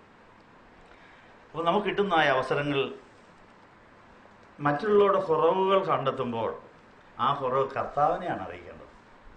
വേറെ ആരോട് പറഞ്ഞിട്ട് ഒരു ഗുണവുമില്ല, അത് കുരിശായി തീരുകയുള്ളൂ. നമ്മൾ ആരെങ്കിലും കുറവ് കണ്ടെത്താൻ ഇടയായ ഉടനെ വേറെ അറിയിക്കണം, ഇന്നയാളുടെ കുറവ് ഞാൻ കണ്ടില്ല, അത് ഞാൻ നിന്നെ കാണിച്ചതാണ്. എന്തിനാ? അത് നിന്നെ കൊണ്ട് തന്നെ പരിഹരിപ്പിക്കാനാണ്. അത് വലിയ ക്രെഡിറ്റ് അല്ലേ? നമ്മൾ ആരെങ്കിലും കുറ്റം കണ്ടുപോയാൽ അത് ഊതി ഊപ്പിച്ച് കൊട്ടി ഘോഷിച്ച് താറടിച്ച് അവരെ നിരാശപ്പെടുത്തി ചതച്ച് മുറിച്ച് ബന്ധം തകർക്കുക. അപ്പോൾ നമുക്ക് ആരുടെയെങ്കിലും കുറവ് കണ്ടെത്തിയാൽ ഉടനെ വിവരം അറിയിച്ചാൽ കർത്താവ് പറയും, ആ കുറവ് പരിഹരിക്കാനുള്ള ഇൻസ്ട്രുമെന്റ് ഞാൻ നിനക്ക് തരാം, നിനക്ക് അതിന് ശമ്പളവും കിട്ടും, ജോലിയും കിട്ടും. ഒരാശുപത്രിയിൽ ചെയ്യുന്ന രോഗിയെ ചെക്കപ്പ് ചെയ്ത് കഴിയുമ്പോൾ ആർക്കെല്ലാം ജോലി? രക്തം പരിശോധിക്കുന്നവർക്കും മലം പരിശോധിക്കുന്നവർക്കും മൂത്രം പരിശോധിക്കുന്നവർക്കും എല്ലാം ജോലിയാണ്, ശമ്പളം. അപ്പോൾ രോഗിയായി ചെന്ന് കിട്ടിയോണ്ടാണ് ഗുണം. സ്കാനിങ് എടുക്കുന്നവർക്ക്, എക്സ്റേ എടുക്കുന്നവർക്ക് എല്ലാം ജോലി കിട്ടി. അവരത് ആരെങ്കിലും കൊട്ടി ഓടിക്കുമോ? ഇത് എഴുന്നേരെല്ലാം കാണിക്കുമോ? അത് ഇയാളുടെ രൂപം കണ്ടോ, അസ്ഥിയൊക്കെ ഇരിക്കുന്നതുണ്ടോ, എങ്ങനെയാണ് വയറൊക്കെ ഇരിക്കുന്നതുണ്ടോ, വല്ലവരും കാണിക്കുമോ? അത് ഡോക്ടർ മാത്രം നോക്കും. എന്നിട്ട് രോഗിയെ അത്യാവശ്യമുള്ളത് മാത്രം അറിയിക്കും. ഇതാ നിന്റെ അവസ്ഥ. അയ്യോ ഡോക്ടറെ, വലിയ കാര്യം അറിയിച്ചതിന് എത്ര രൂപ ആണെങ്കിലും ഞാൻ സംബന്ധിച്ച് ഓപ്പറേഷൻ വേണ്ടി ചെയ്തു എന്നൊക്കെ കടന്നു കൊടുക്കുക. അവർ പറയുന്ന ബില്ല് അടച്ചേച്ച് പോകും, ഇല്ലേ? അപ്പോൾ ആശുപത്രിക്കാർ ജീവിക്കുന്നത് എന്തുകൊണ്ടാണ്? രോഗികളുടെ കുറവ് കണ്ടെത്തിയുണ്ടാണ്. രോഗികളുടെ എല്ലാ കുറവും എല്ലാവരും കണ്ടെത്തുമോ? ഓരോ മെഷീൻ ഇരിക്കുന്നതോടെ ഇരിക്കുന്ന ഇന്ന കുറവ് ഉണ്ടെന്ന് അവർക്ക് പറയാം. അവരത് കൊട്ടിയൊഴിക്കാറുമില്ല. അവരത് ഡോക്ടറെ മാത്രം അറിയിക്കും. ഡോക്ടർ അത് നോക്കിയേച്ച് ഈ രോഗിയെ സുഖപ്പെടുത്തി വിടുമ്പോൾ ആശുപത്രിക്ക് ക്രെഡിറ്റ്, നല്ല പേര്. ഏത് രോഗം കണ്ടുപിടിക്കുന്ന ആശുപത്രിയാണ്. രോഗികളോട് മര്യാദയായിട്ട് ഇടപെടുന്നു, അവരെ പൊന്നുപോലെ നോക്കുന്നു, അവരെ സ്നേഹിക്കുന്നു, ശുശ്രൂഷിക്കുന്നു. നല്ല ഡോക്ടറാണ്, നല്ല ആശുപത്രിയാണെന്ന് പേര് കേൾക്കുമ്പോൾ പിന്നെ ആളങ്ങ് കൂടുക. വരുന്നവരുടെ പിന്നെ വല്ല മൂത്രമൊക്കെ പരിശോധിക്കണം കേട്ടോ. അടുത്ത ആൾ കേട്ടോഴും പിന്നെ അവിടെ ചുമയും കൊണ്ടായിരിക്കും അവർ വരുന്നത്. അവിടെ വയറ്റുവേദനയും കൊണ്ട് വരും, തലവേദനയും കൊണ്ട് വരുമ്പോൾ അതിൻ്റെ കാരണം എന്നാന്ന് കണ്ടുപിടിച്ച് കഴിയുമ്പോൾ പരിഹരിച്ച് കഴിയുമ്പോൾ അതിനും ശമ്പളം. അപ്പം ധ്യാനമന്ദിരം ഒരാശുപത്രിയാണ്. ഈ ആശുപത്രിയിൽ എന്തെങ്കിലും രോഗമുള്ളവരെ വരുള്ളൂ. അത് അവരറിയണമെന്നില്ല. അത് ആരെങ്കിലും കണ്ടുപിടിച്ചാൽ ഉടനെ ആരെ വിവരം അറിയിക്കണം? കർത്താവിനെ അറിയിച്ചാൽ അത് പരിഹരിക്കാനുള്ള ഇൻസ്ട്രുമെന്റ് നമ്മുടെ തന്നിട്ട് ശമ്പളം നമുക്ക് കിട്ടും, അതിനുള്ള കൂലിയും നമുക്ക് കിട്ടും. വേറെ ആരോടെങ്കിലും പറഞ്ഞാൽ പണിഷ്മെന്റും കിട്ടും. മാനഭംഗ കേസിന് ചിലപ്പം പ്രതിയായെന്നിരിക്കും. മനസ്സിലായോ? അപ്പോൾ മറ്റുള്ളവരെ മാനം കെടുത്താനല്ല, അവരെ മാനം സംരക്ഷിക്കാനും അവരെ ശുശ്രൂഷിക്കാനുമാണ് ഇത് ഈ വെച്ചിരിക്കുന്നത്. അപ്പോൾ ഈ വന്നിരിക്കുന്ന നിങ്ങൾക്ക് എല്ലാവർക്കും തന്നെ ആശുപത്രി സ്റ്റാഫ് ആകാനുള്ള സാധ്യതയുണ്ട്. ഏതാ? കൃപാവരങ്ങൾ ജ്വലിപ്പിച്ചാൽ ഓരോരുത്തർ കയറി വരുമ്പോൾ ഓരോരുത്തർ അവരുടെ പ്രതികരണങ്ങൾ കാണിക്കുമ്പോൾ ഇത് ഇന്ന അസുഖത്തിൻ്റെ ഇന്ന ലക്ഷണമാണ്, അത് ഇന്ന ടെസ്റ്റ് നടത്തിയാൽ കൃത്യമായിട്ട് വിവരം ഡോക്ടറെ അറിയിക്കാമെന്ന് അറിയിച്ച് ആ റിസൾട്ട് കൊണ്ട് കൊടുക്കാമെങ്കിൽ ശമ്പളം കൈ കിട്ടും. സ്കാനിങ് മെഷീൻ ചെയ്യുന്ന പണി എന്ത് വലിയ പണിയാണ്. അവർ കിട്ടുന്നവിടെ എല്ലാം റിസൾട്ട് കൊടുത്തുകൊണ്ടിരിക്കുക. അതനുസരിച്ച് ആശുപത്രി ഓടുന്നത്. നിങ്ങൾക്ക് എല്ലാ സ്കാനിങ് മെഷീനാകാൻ സാധിക്കും. വേണോ? പ്രാർത്ഥിക്കുക. അപ്പോൾ അങ്ങനെയാണെങ്കിൽ ആ മനോഭാവത്തോടെ, ഒരു ആശുപത്രിയുടെ മനോഭാവത്തോടെ വരുന്നവരുടെ കുറവുകളെ ദൈവത്തോട് മാത്രം ചോദിച്ചു പറഞ്ഞ് കൈകാര്യം ചെയ്യാമെങ്കിൽ അത് പരിഹരിക്കുന്ന വർക്ക്ഷോപ്പിൽ, അത് പരിഹരിക്കുന്ന ആശുപത്രിയിലെ ചികിത്സയുടെ ജോലിയും കൂടെ നമുക്ക് കിട്ടും. അങ്ങനെ നമുക്ക് നല്ലൊരു വരുമാന മാർഗം കൂടെ കിട്ടുന്നതായിട്ട് ഓർമ്മിക്കും കേട്ടോ. അങ്ങനെയാണെങ്കിൽ ഇന്നു മുതൽ ആ മനോഭാവത്തോടെ ഞാൻ പോകുന്ന സ്ഥലത്ത് എൻ്റെയും മറ്റുള്ളവരുടെയും കുറവുകൾ പരിഹരിക്കാൻ എനിക്കെങ്ങനെ സാധിക്കും? എൻ്റെ കുറവ് പരിഹരിക്കാൻ കർത്താവിനെയും കർത്താവിൻ്റെ കൃപയും കൃപാവരങ്ങളെ എങ്ങനെ പ്രയോജനപ്പെടുത്താൻ സാധിക്കും? മറ്റുള്ളവരോടുള്ള കണ്ടെത്തിയത് കർത്താവിനോട് ചോദിച്ചാൽ അത് പരിഹരിക്കാൻ എനിക്ക് അങ്ങനെ ചെയ്യാൻ സാധിക്കും. 35 കൊല്ലം മുമ്പ്, 43 വർഷത്തിന് മുമ്പ്, ഒരു 30ാമത്തെ വയസ്സിലൊരു ചെറുപ്പക്കാരൻ മാത്യൂസ് റമ്പാച്ചൻ്റെ അടുത്ത് കാണാൻ വന്നു. ഹോമിയോ ഡോക്ടറായിരുന്നു, സുവിശേഷകനായിരുന്നു. അവിടെ പിടിച്ചു നിർത്തി, ചികിത്സയൊക്കെ നിർത്ത്, പ്രസംഗവും നിർത്ത്, നിന്റെ കുറവുകൾ പരിഹരിക്കാൻ 5 കൊല്ലം മൗനമായിട്ട് മാറിയെന്ന് പ്രാർത്ഥിക്കണം, സമ്മതിച്ചിരിക്കുന്നു എന്ന് പറഞ്ഞ് എല്ലാ പരിപാടിയും മാറ്റി മാത്യൂസ് റമ്പാച്ചൻ്റെ ചെറുപ്പക്കാരനെ മൗനവും പ്രാർത്ഥനയും ഉപവാസവും നടത്താനായിട്ട് മാറ്റിയിരുത്തി. അത് കഴിഞ്ഞ് എല്ലാ ദിവസവും കിട്ടുന്ന അനുഭവങ്ങൾ പങ്കിടും. കുറേ നാൾ കഴിഞ്ഞപ്പോൾ ഈ പ്രാർത്ഥിച്ചുകൊണ്ടിരിക്കുന്ന ആളെ വിളിച്ചു വരുത്തി മാത്യൂസ് റമ്പാച്ചൻ്റെ അടുത്ത് വരുന്ന രോഗികളുടെ അവിടെ നിന്ന് വർത്താനം പറയാൻ പറയും, അവരുടെ സങ്കടം ഒന്ന് കേൾക്കാൻ പറയും, അതൊന്ന് എഴുതിയെടുക്കാൻ പറയും. അത് കഴിഞ്ഞിട്ട് ആ ചെറുപ്പക്കാരനോട് പറഞ്ഞു, ഇതിൻ്റെ കാരണം എന്നാ, ഇതിന് പരിഹാരം എന്താ, ഇതെങ്ങനെ പരിഹരിക്കും, ദൈവത്തോട് ചോദിച്ചു മറുപടിയും കൂടെ വന്നാൽ മതി എന്ന് പറയും. പോകണം പറഞ്ഞു, പരിപാടി ചെയ്തു. ആ ചെറുപ്പക്കാരനായിട്ട് നമ്മൾ സംസാരിക്കുന്നു, മനസ്സിലായത്? അപ്പം അങ്ങനെ 5 കൊല്ലം കൗൺസിലിംഗ് പഠിപ്പിച്ച് അങ്ങനെയാണ് അദ്ദേഹം പ്രാർത്ഥിച്ച് സെലക്ട് ചെയ്ത കേസുകൾ വിളിച്ചു വരുത്തി ഒരു നോട്ട് ബുക്ക് ഉണ്ടാക്കി എഴുതിയെടുത്തുകൊണ്ട് പോക്കൂ, രജിസ്ട്രേഷൻ നമ്പറും കൊടുക്കാൻ പറഞ്ഞു, രജിസ്റ്ററും ഉണ്ടാക്കാൻ പറഞ്ഞു. ഇതിന് മറുപടി കിട്ടിയിട്ട് ഇങ്ങോട്ട് വന്നാൽ മതി എന്ന് പറഞ്ഞ് ഞങ്ങൾ വിടുക. അങ്ങനെ മൗനവും ഉപവാസവും പ്രാർത്ഥനയും നടത്തി ഇവരുടെ ആത്മീയ നിലവാരം, കുടുംബ പശ്ചാത്തലം, രോഗം, ബലഹീനത, പൂർവ്വശാപം, മുറിവ്, ചതവ്, ഇതിനെല്ലാം ലിസ്റ്റ് ഇങ്ങോട്ട് കിട്ടും. ഇതെല്ലാം കൊണ്ട് നമ്മൾ കൊള്ളാം, ഇന്ന ഇച്ചിരി ശരിയാകാനുണ്ട്, ഒന്നുകൂടെ പോയി പ്രാർത്ഥിച്ചിട്ട് തിരിച്ചു വിടുക. ഇങ്ങനെ 5 കൊല്ലം അദ്ദേഹത്തിൻ്റെ കീഴിൽ വേല ചെയ്ത് കഴിഞ്ഞപ്പോൾ മനുഷ്യരുടെ കുറവുകൾ കണ്ടെത്തിയാൽ അത് വേറെ ആരോടും പറയാതെ ദൈവത്തോട് മാത്രം പറഞ്ഞ് അവരെ പരിഹരിക്കുന്ന ഒരു ശുശ്രൂഷ കിട്ടിയതുകൊണ്ടാണ് ധ്യാനമന്ദിരം ഉണ്ടായത്. ആയിരക്കണക്കിന് പേര് വന്നതിൻ്റെ കാര്യം കുറവുകൾ അറിഞ്ഞാൽ അത് ഊതി വീർപ്പിച്ച് കുറ്റപ്പെടുത്താനല്ല ഉപയോഗിക്കുന്നത്, അവരെ നന്നാക്കാനും അവരെ സ്നേഹിക്കാനും അത് ഉപയോഗിക്കുന്ന ഉറപ്പുണ്ടായിരുന്നുകൊണ്ടാണ് ഈ 41 കൊല്ലം ഇവിടെ നിൽക്കാനുണ്ടായത്. ആയിരക്കണക്കിന് ലക്ഷക്കണക്കിന് പേരുടെ കുറവുകൾ എനിക്കറിയാം. പ്രാർത്ഥിക്കുമ്പോൾ അറിയാം, കാണുമ്പോൾ അറിയാം, കേൾക്കുമ്പോൾ അറിയാം, അവരെക്കുറിച്ച് ഓർക്കുമ്പോൾ അറിയാം. ഞാൻ അതാരും പറയാറില്ല. പക്ഷേ കർത്താവിനോട് പറയും, എന്തിനാണ് ഞാനിത് അറിഞ്ഞത്, നിന്നെ കൊണ്ടത് പരിഹരിപ്പിക്കാനാണ് പറയും. പറഞ്ഞതിൻ്റെ അർത്ഥം മനസ്സിലായി. ആ ഒരു മനോഭാവത്തിൽ നമുക്ക് ഇവിടെ വരുന്ന സകലരുടെയും ബലഹീനത നമ്മുടെയും കൂടെ ബലഹീനതയാണ്, കർത്താവിൻ്റെ ബലഹീനതയാണ്, സഭയാകുന്ന ശരീരത്തിൻ്റെ ബലഹീനതയാണ്, അത് എൻ്റേതും കൂടെയാണ്. അതെങ്ങനെ പരിഹരിക്കണം എന്ന് ചോദിച്ചാൽ അത് പരിഹരിക്കാനുള്ള മാർഗങ്ങളും അതിനുള്ള ഉപകരണങ്ങളും അതിനുള്ള വിദ്യയും പരിജ്ഞാനവും നമുക്ക് തരും. അപ്പോൾ നമുക്ക് സഭയാകുന്ന ശരീരത്തെ പോഷകരായി, അവരെ ശുശ്രൂഷിക്കുന്നവരായി, തലയെ അംഗീകരിക്കുന്ന അവയവമായി മാറാൻ സാധിക്കുന്നുള്ള കാര്യം ഓർപ്പിക്കുന്നു. ഈ മനോഭാവത്തോടുകൂടി സകലരെയും യേശുവിൻ്റെ അണിൽ കൂടെ കാണുക. അപ്പോൾ ആശുപത്രിയിൽ എന്തെങ്കിലും അസുഖമുള്ളവരെ വരുള്ളൂ, അല്ലെങ്കിൽ രോഗിയെ കാണാനുള്ളവർ വരും, രോഗിയെ സന്ദർശിക്കാനുള്ളവർ വരും, ചികിത്സിക്കാനുള്ള ഡോക്ടർ വരും, നേഴ്സുമാർ. ഇതിലേതാണ് ഞാനെന്ന് ചോദിക്കാം. ഏതെങ്കിലും റോൾ നമുക്ക് കിട്ടും. ചിലപ്പോൾ ഈ എല്ലാ റോളും കിട്ടിയെന്നിരിക്കും. രോഗിയുമാണ്, നേഴ്സുമാണ്, ഡോക്ടറുമാണ്, സന്ദർശകരുമാണ്. ഈ എല്ലാ പണിയും നമുക്ക് ചെയ്യാൻ സാധിക്കും. ഇതിനെല്ലാം കൂലിയുണ്ട്. അങ്ങനെ നാൾതോറുമുള്ള മറ്റുള്ളവരുടെ കുറവുകളെ ദൈവസ്നേഹത്തിൽ കാണാനും അത് ദൈവത്തോട് മാത്രം പറയാനും ദൈവത്തോട് ആലോചിച്ചുകൊണ്ട് അതിന് പരിഹാരം വരുത്താൻ ഞാൻ എന്ത് ചെയ്യണമെന്ന് ചോദിച്ചാൽ നിങ്ങൾക്കെല്ലാം കൗൺസിലേഴ്സായി, നിങ്ങൾക്കെല്ലാവർക്കും അനേകരെ നേടുന്നവരായി തീരാൻ സാധിക്കും. ആയിരക്കണക്കിന് പേര് വരുന്നവർ ധ്യാനമന്ദിരമായി വളരാൻ പോവുകയാണ്. നിങ്ങൾക്ക് ഓരോരുത്തർക്കും ജോലി വരും. നിങ്ങൾക്ക് എന്നാ കൃപാവരം എന്നുള്ള കാര്യം ദൈവാത്മാവ് പറഞ്ഞു കഴിയുമ്പോൾ അത് നിയന്ത്രിക്കുന്നവർ നമ്മുടെ അടുത്തേക്ക് ആളിനെ പറഞ്ഞു കൊടുക്കും. നമുക്ക് ജോലി കിട്ടും സമയമുണ്ടെങ്കിൽ. ഈ 50 ദിവസത്തെ നിത്യകുർബാനയുടെ ഉപയോഗം ഇതാണ്. നിങ്ങളെ ശുദ്ധീകരിച്ച് ശക്തീകരിച്ച് കൃപകളും കൃപാവരങ്ങളും ഉള്ളവരായി മറ്റുള്ളവരെ സ്നേഹത്തോടെ സ്വീകരിക്കാനും അവരെ പരിചരിക്കുവാനും അവരെ നന്നാക്കാനും കർത്താവിൻ്റെ ശിഷ്യഗണത്തിൽ കർത്താവിൻ്റെ മെഡിക്കൽ ടീമിൻ്റെ അംഗങ്ങളായി ഒരു ടീമായിട്ട് വർക്ക് ചെയ്യാൻ വേണ്ടി നിങ്ങളെ വളർത്തിയെടുക്കാനായി ചെയ്തുകൊണ്ടിരിക്കുന്നത്. നിങ്ങളുടെ ആത്മീയദ്വാരം ഞാൻ ദൈവം എന്നെ അറിയിക്കുമ്പോൾ നിങ്ങളെ ഏത് പണി ഏൽപ്പിക്കുന്നുള്ളതായും പറഞ്ഞ് ഞാൻ ചെയ്യാൻ തയ്യാറാണ്. ഞാൻ ചെയ്യുന്ന സകല പണിയും എൻ്റെ പിൻഗാമികളെ ഏൽപ്പിച്ചിട്ട് കണ്ണടയ്ക്കണമെന്ന് എൻ്റെ ആഗ്രഹം. അത് ഞാൻ ആളെ തപ്പിക്കൊണ്ടിരിക്കുക. നിങ്ങൾക്ക് വേണേ അതാകാവുന്നതായിട്ട് ഓർമ്മിക്കുന്നു. ഓരോ ധ്യാനമന്ദിരങ്ങളിൽ പോയി കണ്ടപ്പോഴാണ് ഞെട്ടിപ്പോയി. ഒരച്ഛൻ്റെ കീഴിൽ എത്ര അച്ഛന്മാർ സഹകരിച്ച് പ്രവർത്തിക്കുന്നു, എത്ര സിസ്റ്റേഴ്സ്, എത്ര ഡോക്ടർമാർ, എത്ര നേഴ്സുമാർ, ഇവരെല്ലാം ഒത്തൊരുമിച്ച് വരുന്നവരെ സ്വീകരിച്ച് ശുശ്രൂഷിച്ച് സന്തുഷ്ടരാക്കി അവർ പറഞ്ഞു വിടുന്നു. അവർ പോയി വേറെ 10 പേരെ പറഞ്ഞു വിടുന്നു. ആയിരക്കണക്കിന് പേര് അങ്ങനെ ഓരോ ധ്യാനമന്ദിരങ്ങളിൽ വരുന്നു.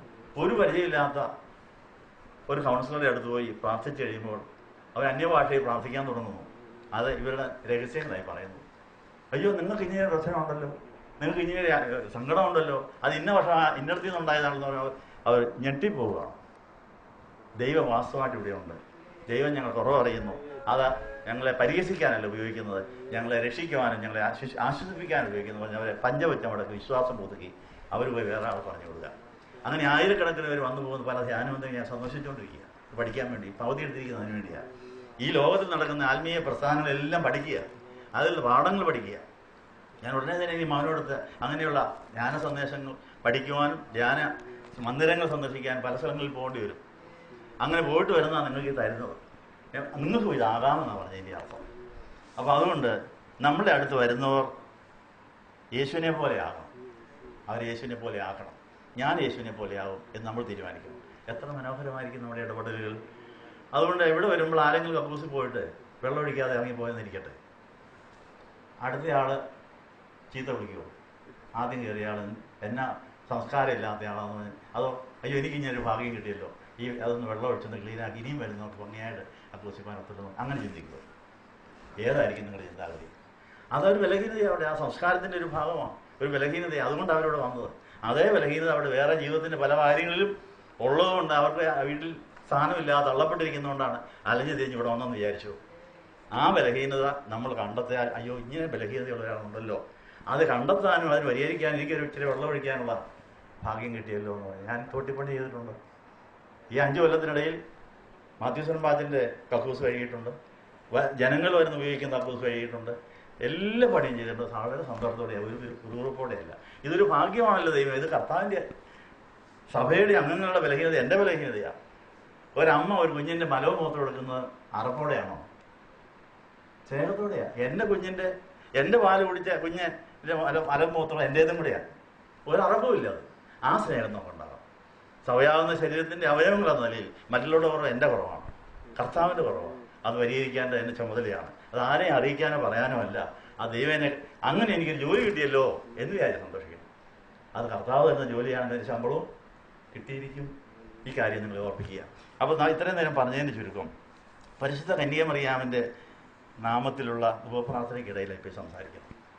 കന്യകമറിയാമിന് യേശുക്കുഞ്ഞിനെ കിട്ടിയത് എന്തുകൊണ്ടാണ്? കന്യകമറിയാം വേദോത്സവം വായിച്ചപ്പോൾ ലോകത്തിൻ്റെ മുഴുവൻ പ്രശ്നം തൻ്റെ സ്വന്തം പ്രശ്നമായി. ഹവ്വായുടെ കാലം മുതലുള്ള മനുഷ്യജാതിയുടെ പ്രശ്നങ്ങൾ, ആത്മീയവും മാനസികമായ പ്രശ്നം മാതാവിൻ്റെ പ്രശ്നമായി. അതെങ്ങനെ പരിഹരിക്കും? അതിന് സ്ത്രീയുടെ സന്തതി സർവ്വനിലയെ ചതിക്കുന്ന ഒരു സന്തതി ഉണ്ടാകണമെങ്കിൽ ആ സന്തതി എന്നിൽ നിന്നാണ് ഉണ്ടാകുന്ന, അത് ഇങ്ങോട്ട് വരട്ടെ, കല്യാണം നമുക്ക് പോട്ടെ എന്ന് വിചാരിച്ച് അതിനുവേണ്ടി സമർപ്പിച്ചു കഴിഞ്ഞ് കഴിഞ്ഞപ്പോൾ ആരോടും ചോദിക്കാതെ വചനിപ്പിൻ്റെ സമയം യേശു കുഞ്ഞിനെ സ്വീകരിപ്പാൻ മാതാവ് തയ്യാറായി. അത് യോസേപ്പിന് മനസ്സിലാകുന്നില്ല. യോസേപ്പിന് അസൂയ, സംശയരോഗം. മറിയാം ആ കാര്യം കർത്താവിനെ അറിയിച്ചു. കർത്താവേ, ഞാൻ നിന്റെ ഇഷ്ടപ്രകാരമാണ്, നിന്റെ വാക്കുപ്രകാരമാണ് ഇപ്പോൾ ഗർഭിണിയായിരിക്കുന്നത്. അത് ഇങ്ങേർക്ക് മനസ്സിലാകുന്നില്ല. മുഖം കുത്തിവെപ്പിച്ചുകൊണ്ട് നടക്കുക. ഞാനിതായിരിക്കുന്നു. നീ എലിസബത്തിൻ്റെ അടുത്തോട്ട് പോകും, അയാളെ വിട്ടിട്ട് അങ്ങ് മാറിയത്, ഒന്ന് മാറി നിന്ന് കൊടുത്തത്. അങ്ങനെ 3 മാസത്തെ രഹസ്യപ്രാർത്ഥന കഴിഞ്ഞപ്പോൾ മറിയാം കണ്ടെത്തിയ പ്രശ്നത്തിന് പരിഹാരമുണ്ടായി. എന്താ? യോസേപ്പിൻ്റെ സംശയരോഗം മാറാൻ പറ്റിയ വെളിപ്പാട് കൊടുക്കാനുള്ള വേദി ഒരുക്കുക, അതിനുള്ള സ്ക്രീൻ ഉണ്ടാക്കുകയായിരുന്നു മാതാവ്. വെളിപ്പാട് കിട്ടണമെങ്കിൽ ഒരു സ്ക്രീൻ വേണ്ടേ? ആ സ്ക്രീൻ ഉണ്ടാക്കാൻ 3 മാസം വേണമായിരുന്നു. വേറെ ആരോടും ഈ കാര്യം പറഞ്ഞില്ല, എലിസബത്തിനോടും പറഞ്ഞില്ല. അങ്ങനെ ഞാൻ കുത്തിവെപ്പിച്ചുകൊണ്ട് നടക്കുകയാണ്, പൊറുതി മുട്ടിയിട്ടാവുന്നതെല്ലാം പറഞ്ഞു, ഒന്നും പറഞ്ഞില്ല. ഇതുപോലെ മറ്റുള്ളവരുടെ കുറവ് കണ്ടെത്താൽ ആരോടും പറയാതെ ദൈവത്തോട് മാത്രം പറഞ്ഞ് അതിനുവേണ്ടി പ്രത്യേകം മൗനം എടുക്കണം. അപ്പോൾ ഇവിടെ ആയിരക്കണക്കിന് പേരുടെ കാര്യങ്ങൾ ഇവിടെ രജിസ്റ്ററിനകത്ത് ഇരിപ്പുണ്ട്. അത് കണ്ട് അതിന് പരിഹാരം കണ്ടെത്താൻ വേണ്ടി ഞാൻ വീണ്ടും മൗനത്തിലേക്ക് കയറാൻ പോവാം. ഇന്നും ഒരു മൗനമായി. എനിക്ക് കൗൺസിലിംഗ് ഒന്നും പോയില്ല. നിങ്ങൾ തന്നെ കുരിശിൻ്റെ അവിടെ പോയി പ്രാർത്ഥിച്ച് മഞ്ഞ പേപ്പർ കുരിച്ചോട് വെച്ചേച്ച് പോകും. അതിന് മറുപടി ആർക്ക് വേണമെങ്കിലും എഴുതാം. ഞാൻ എഴുതണമെന്ന് എനിക്ക് നിർബന്ധമൊന്നുമില്ല. ഈ മേശപ്പുറത്ത് ആ മഞ്ഞ പേപ്പറുകൾ വെച്ചേക്കും, കുറേ ദിവസത്തേക്ക് വെച്ചേക്കും. പ്രാർത്ഥിച്ചിട്ട് നിങ്ങളൊന്ന് വായിച്ചു നോക്കുക. അതിൻ്റെ കാരണം എന്നാണ് നിങ്ങൾക്ക് ആർക്കെങ്കിലും കിട്ടിയാൽ അത് കുറിച്ച് വെച്ചാൽ ഇന്നയാളിന് ഇങ്ങനെ ഒരു വെളിപ്പാട് ലഭിച്ചിരിക്കുന്നത് വെച്ചാൽ ഞാൻ ദൈവത്തിൽ കൊടുത്താൽ അത് ദൈവം തന്ന വെളിപ്പാടാണെങ്കിൽ അങ്ങനെ ഒരു കൃപാവരം നിങ്ങൾക്ക് കൊണ്ടെന്ന് മനസ്സിലായി നിങ്ങളുടെ കയ്യിലേക്ക് ഈ മഞ്ഞ പേപ്പർ തരാൻ പോകാൻ പോകും. ഈ മഞ്ഞ പേപ്പർ നിങ്ങളുടെ ഓരോരുത്തരുടെ കയ്യിലേൽപ്പിക്കും. നിങ്ങൾ കിട്ടുന്ന മറുപടി എഴുതിക്കൊണ്ട് തരാൻ പറയും. ആ ടെസ്റ്റ് പാസ്സായി നിങ്ങൾ കൗൺസിലേഴ്സ് ആക്കി നിങ്ങളെ ഓരോ സീറ്റ് ഇരുത്തും. എൻ്റെ അടുത്ത് വരുന്നവരെ ഞാൻ ഇന്നയാളുടെ അടുത്ത് പോകാൻ പറയും. നിങ്ങൾക്ക് ജോലി കിട്ടുമെന്നാണ് പറഞ്ഞതിൻ്റെ അർത്ഥം. അല്ലെ കാണുന്നവിടെ കുറവെല്ലാം വിളിച്ച് പറയാമെന്ന് പറയണമെന്നല്ല ഞാൻ പറഞ്ഞതിൻ്റെ അർത്ഥം. നിയോഗം കിട്ടണം. നിയോഗം കിട്ടിയാലേ ജോലിയുള്ളൂ. ആ നിയമം കിട്ടാനുള്ള അവസരം ഉണ്ടാക്കി തന്നിരിക്കുന്നത്. അങ്ങനെ ഒത്തിരി ജോലി ഇനിയും വരും. ആയിരക്കണക്കിന് പേരുടെ വരും. അവർക്കെല്ലാം കൗൺസിലിംഗ് നടത്തേണ്ടി സന്ദേശം അങ്ങനെ പ്രബോധനം കൊടുക്കാനും പ്രവചനം നടത്താനും വിവേചനം നടത്താൻ പറ്റിയ ഒത്തിരി പേരെ ഇനി ആവശ്യമാണ്. അങ്ങനെയുള്ള ട്രെയിൻ ഞാൻ ചെയ്യാൻ ഞാൻ മൗനത്തിലേക്ക് പ്രവേശിക്കാൻ പോവുകയാണ്. അതുകൊണ്ട് നമുക്കിനിയും വരുന്ന പ്രാർത്ഥനാ വിഷയങ്ങൾ നിങ്ങൾ സ്വയപരിശോധനാ സഹായി വായിച്ച് മഞ്ഞ പേപ്പറിൽ എഴുതി മേശപ്പുറത്ത് വെച്ചേക്കുക. ആർക്ക് വേണമെങ്കിലും പ്രാർത്ഥിച്ച് മറുപടി കിട്ടണമെങ്കിൽ ഇന്ന് എഴുതിയേക്കണം. ഇന്നയാളിന് ഇന്ന സമയത്ത് ഇവരെക്കുറിച്ച് ഒരു വെളിപ്പാട് കിട്ടി അതിൽ എഴുതി വെച്ചാൽ മതി. വേറെ ആരോടും പറയണ്ട. ഞാനത് വായിച്ച് നോക്കിയിട്ട് അത് ശരിയാണെങ്കിൽ അത് കർത്താവിനോട് പറയും, കർത്താവ് ഇന്നയാളിന് ഇന്ന പ്രശ്നം ഇന്നയാളുടെ കാര്യം മനസ്സിലാക്കിയിട്ടുണ്ട്, അതിന് പരിഹാരം എന്താണെന്ന് ചോദിക്കും. അതിന് ഇന്നത് ചെയ്യാൻ എന്നോട് പറഞ്ഞാൽ ഞാൻ അത് ചെയ്യും. എല്ലാം കൂടെ ചെയ്ത് കഴിയുമ്പോൾ അവിടെ പ്രശ്നം പരിഹരിച്ചിരിക്കും. ആ പേപ്പർ അവർക്ക് തിരികെ കൊടുക്കുന്ന ഉടനെയല്ല, ചിലപ്പോൾ 7 ആഴ്ച കഴിഞ്ഞിട്ടായിരിക്കും. അപ്പോൾ പേപ്പർ ഇങ്ങോട്ട് തന്നാൽ ഉടനെ കിട്ടിയെന്ന് ഞാൻ നിർബന്ധിക്കേണ്ട, വെച്ചേച്ച് പോകും. മറുപടി കിട്ടുന്ന കാലത്ത് തരാം, വന്നുകൊണ്ടിരിക്കുക. അങ്ങനെ നമുക്ക് കൗൺസിലേഴ്സായി പ്രവാചകരായി അനേകരെ നേടുന്നവരാകാനുള്ള വേദിയായിട്ട് ഇതിനെ ഒരുക്കിക്കൊണ്ടിരിക്കുക എന്നുള്ള കാര്യം ഓർപ്പിക്കുന്നു. അതുകൊണ്ട് ഇനിയുള്ള സമയത്ത് നിങ്ങൾ എനിക്ക് വേണ്ടി പ്രാർത്ഥിക്കണം. ഞാൻ ഇനിയും പല ധ്യാനമന്ദിരങ്ങൾ സന്ദർശിക്കും. ദൈവവേല നടക്കുന്ന ലോകത്തിൻ്റെ പല ഭാഗങ്ങളിലേക്ക് എനിക്ക് ക്ഷണം വന്നിട്ടുണ്ട്. അവിടെ എല്ലാം പോയി ഇത് പഠിച്ചിട്ട് ഈ ധ്യാനമന്ദിരത്തെ വളർത്തി ആയിരക്കണക്കിന് വരെ ശുശ്രൂഷിക്കുന്ന ഒരു സ്ഥലമായി മറ്റൊരു ധ്യാനമന്ദിരത്തിൽ നടക്കാത്ത ചില പണികൾ ഇവിടെ ചെയ്യേണ്ടി വരും. ഓരോ ആശുപത്രിക്കും സ്പെഷ്യാലിറ്റി ഉണ്ട്. എത്ര ആശുപത്രികളാണ്, ഇന്ന രോഗം ഇന്നടത്ത് പോയാൽ എന്ന് പറഞ്ഞൊരു ധാരണയുള്ളതുകൊണ്ട് എല്ലാ ആശുപത്രികളും ആ രോഗികൾ ചെല്ലുന്നത്. സങ്കേതത്തിൽ പോയാൽ ഈ പ്രശ്നം തീരുള്ളൂ എന്ന് തിരുമേനിമാർക്കും അച്ഛന്മാർക്കും നിന്നിട്ട് ആളിഞ്ഞിട്ട് പറഞ്ഞോളൂ. അത് പരിഹരിക്കുന്ന ചുമതല നമ്മുടേതാണ്. അങ്ങനെ തിരുമേനിമാരും അച്ഛന്മാരും ഡിസേഴ്സും ഒക്കെ വരും ഇവിടെ. അവർ വന്നുകൊണ്ടിരിക്കുന്ന രഹസ്യമായിട്ട് വരുന്നുണ്ട് ഇങ്ങനെയുള്ളവരൊക്കെ. അപ്പോൾ അതൊക്കെ അവരെയൊക്കെ കൈകാര്യം ചെയ്യാനൊക്കെ നമ്മൾ ഒരുങ്ങേണ്ടിയിരിക്കുന്നതെന്നാണ് പറഞ്ഞതിൻ്റെ അർത്ഥം. അങ്ങനെ നമ്മൾ ഒരു പള്ളിയിൽ വെച്ച് നടക്കാത്ത പണി, ഒരു ധ്യാനമന്ദിരത്തിൽ നടക്കാത്ത പണി നമുക്ക് വേണ്ടി മാറ്റിയിട്ടിട്ടുണ്ട് കർത്താവ്. അതിവിടെ വന്നാലേ ചെയ്യാവും. ചിലരെ ഇവിടുന്ന് വേറെ മന്ദിരത്തേക്ക് വിടേണ്ടി വരും. അങ്ങനെയുണ്ട്. ചില ആശുപത്രിയിലേക്ക് മെഡിക്കൽ കോളേജിലേക്ക് വിടും, ചിലത് ഇന്നടത്തേക്ക് പോകാൻ പറയും. ആ ഡോക്ടർമാർ തമ്മിലുള്ള ധാരണയാണ്. ഇത് ഞാൻ ചെയ്യേണ്ട കേസല്ല, അത് ഇന്നയാളുടെ ആ ഒരു ബോധം വേണം. ഞാൻ ചെയ്യാൻ ദൈവം പ്രതീക്ഷിക്കുന്ന കാര്യം എന്താണ്, അത് മറ്റുള്ളവർക്ക് വിട്ടുകൊടുക്കേണ്ട കാര്യം എന്താണ്, ഇതെല്ലാം വിവേചനം വരണം. അങ്ങനെയാണെങ്കിലേ നമുക്ക് ഒരു ശരീരത്തിൻ്റെ അവയവങ്ങളായി ശോഭിക്കാനൊക്കെ പോകുന്നതായി ഓർപ്പിക്കുന്നു. ഇപ്പം മാതാവ് 3 മാസം മൗനമായി സംശയരോഗം ഉണ്ടായിരുന്ന ജോസഫിനെ നേടാൻ വേണ്ടിയാണ് ഇവിടെ പോയത്. അതുപോലെ നിങ്ങൾ മൗനം എടുക്കാൻ പഠിക്കണം. ആരെങ്കിലും കുറവ് കണ്ടെത്തി അവിടെ കൊട്ടിഘോഷിക്കുകയല്ല, അത് കർത്താവിനോട് പറഞ്ഞിട്ട് അതിനുവേണ്ടി ഒരു 50 ദിവസത്തെ കുർബാന അതിനാവട്ടെ, 50 ദിവസത്തെ മൗനം അതിനാവട്ടെ. ഞാൻ 5 കൊല്ലം ഇരുന്നിട്ടായി ഈ പണിയൊക്കെ പഠിച്ചത്, മനസ്സിലായോ? 30 വയസ്സ് തൊട്ട് 35 വയസ്സ് വരെ മൗനമായിട്ട് എൻ്റെ ഗുരു പറഞ്ഞനുസരിച്ച് ഇരുന്നുകൊണ്ടാണ് 35-ാം വയസ്സിൽ എൻ്റെ ഗുരുവിൻ്റെ ജോലി എൻ്റെ കിട്ടി. 5 കൊല്ലം എല്ലാ ദിവസവും കുർബാനയല്ലേ. 35 വയസ്സ് തൊട്ട് 40 വയസ്സ് വരെ. അതിനുശേഷമാണ് മൈസൂർ യൂണിവേഴ്സിറ്റിയിൽ MA പഠിക്കാൻ അവസരം കിട്ടിയത്. ഇങ്ങനെ ദൈവം ഓരോ അവസരങ്ങൾ തരുന്ന അവസരങ്ങൾ തക്കത്തിൽ ഉപയോഗിക്കുമ്പോഴാണ് ഇങ്ങനെ നിങ്ങളെല്ലാവരും ദൈവകൃപ ഏറ്റുവാങ്ങുന്നവരും കർത്താവിൻ്റെ കൂട്ടുവേലക്കാരും കർത്താവിൻ്റെ അവയവങ്ങളുമായി തീരുമാനിക്കാനുള്ള അവസരം തക്കത്തിൽ ഉപയോഗിച്ചുകൊള്ളുക. എല്ലാവരെയും ദൈവസ്നേഹത്തിൽ കാണുക, എല്ലാവരെയും ശ്രേഷ്ഠരായിട്ട് എണ്ണുക, എല്ലാവരുടെയും സ്വന്തം കുറവായിട്ട് കാണുക. അപ്പോൾ നമുക്ക് അനേകരെ നേടാൻ സാധിക്കും. അതിന് മാതാവിൻ്റെ ആ കൃപാവരം, മാതാവിൻ്റെ ആശുപത്രിയിൽ, മാതാവിൻ്റെ ബാങ്കിൽ നിന്ന് ഇപ്പോൾ അതിന് കൃപാവരം തരുന്നത് നിങ്ങൾക്ക് കൈമാറാൻ പോവുകയാണ്. ആഗ്രഹിക്കുന്നവർക്ക് എഴുന്നേൽക്കാം. അവർക്ക് വേണ്ടി ഇപ്പോൾ പ്രാർത്ഥന നടത്തുകയാണ്.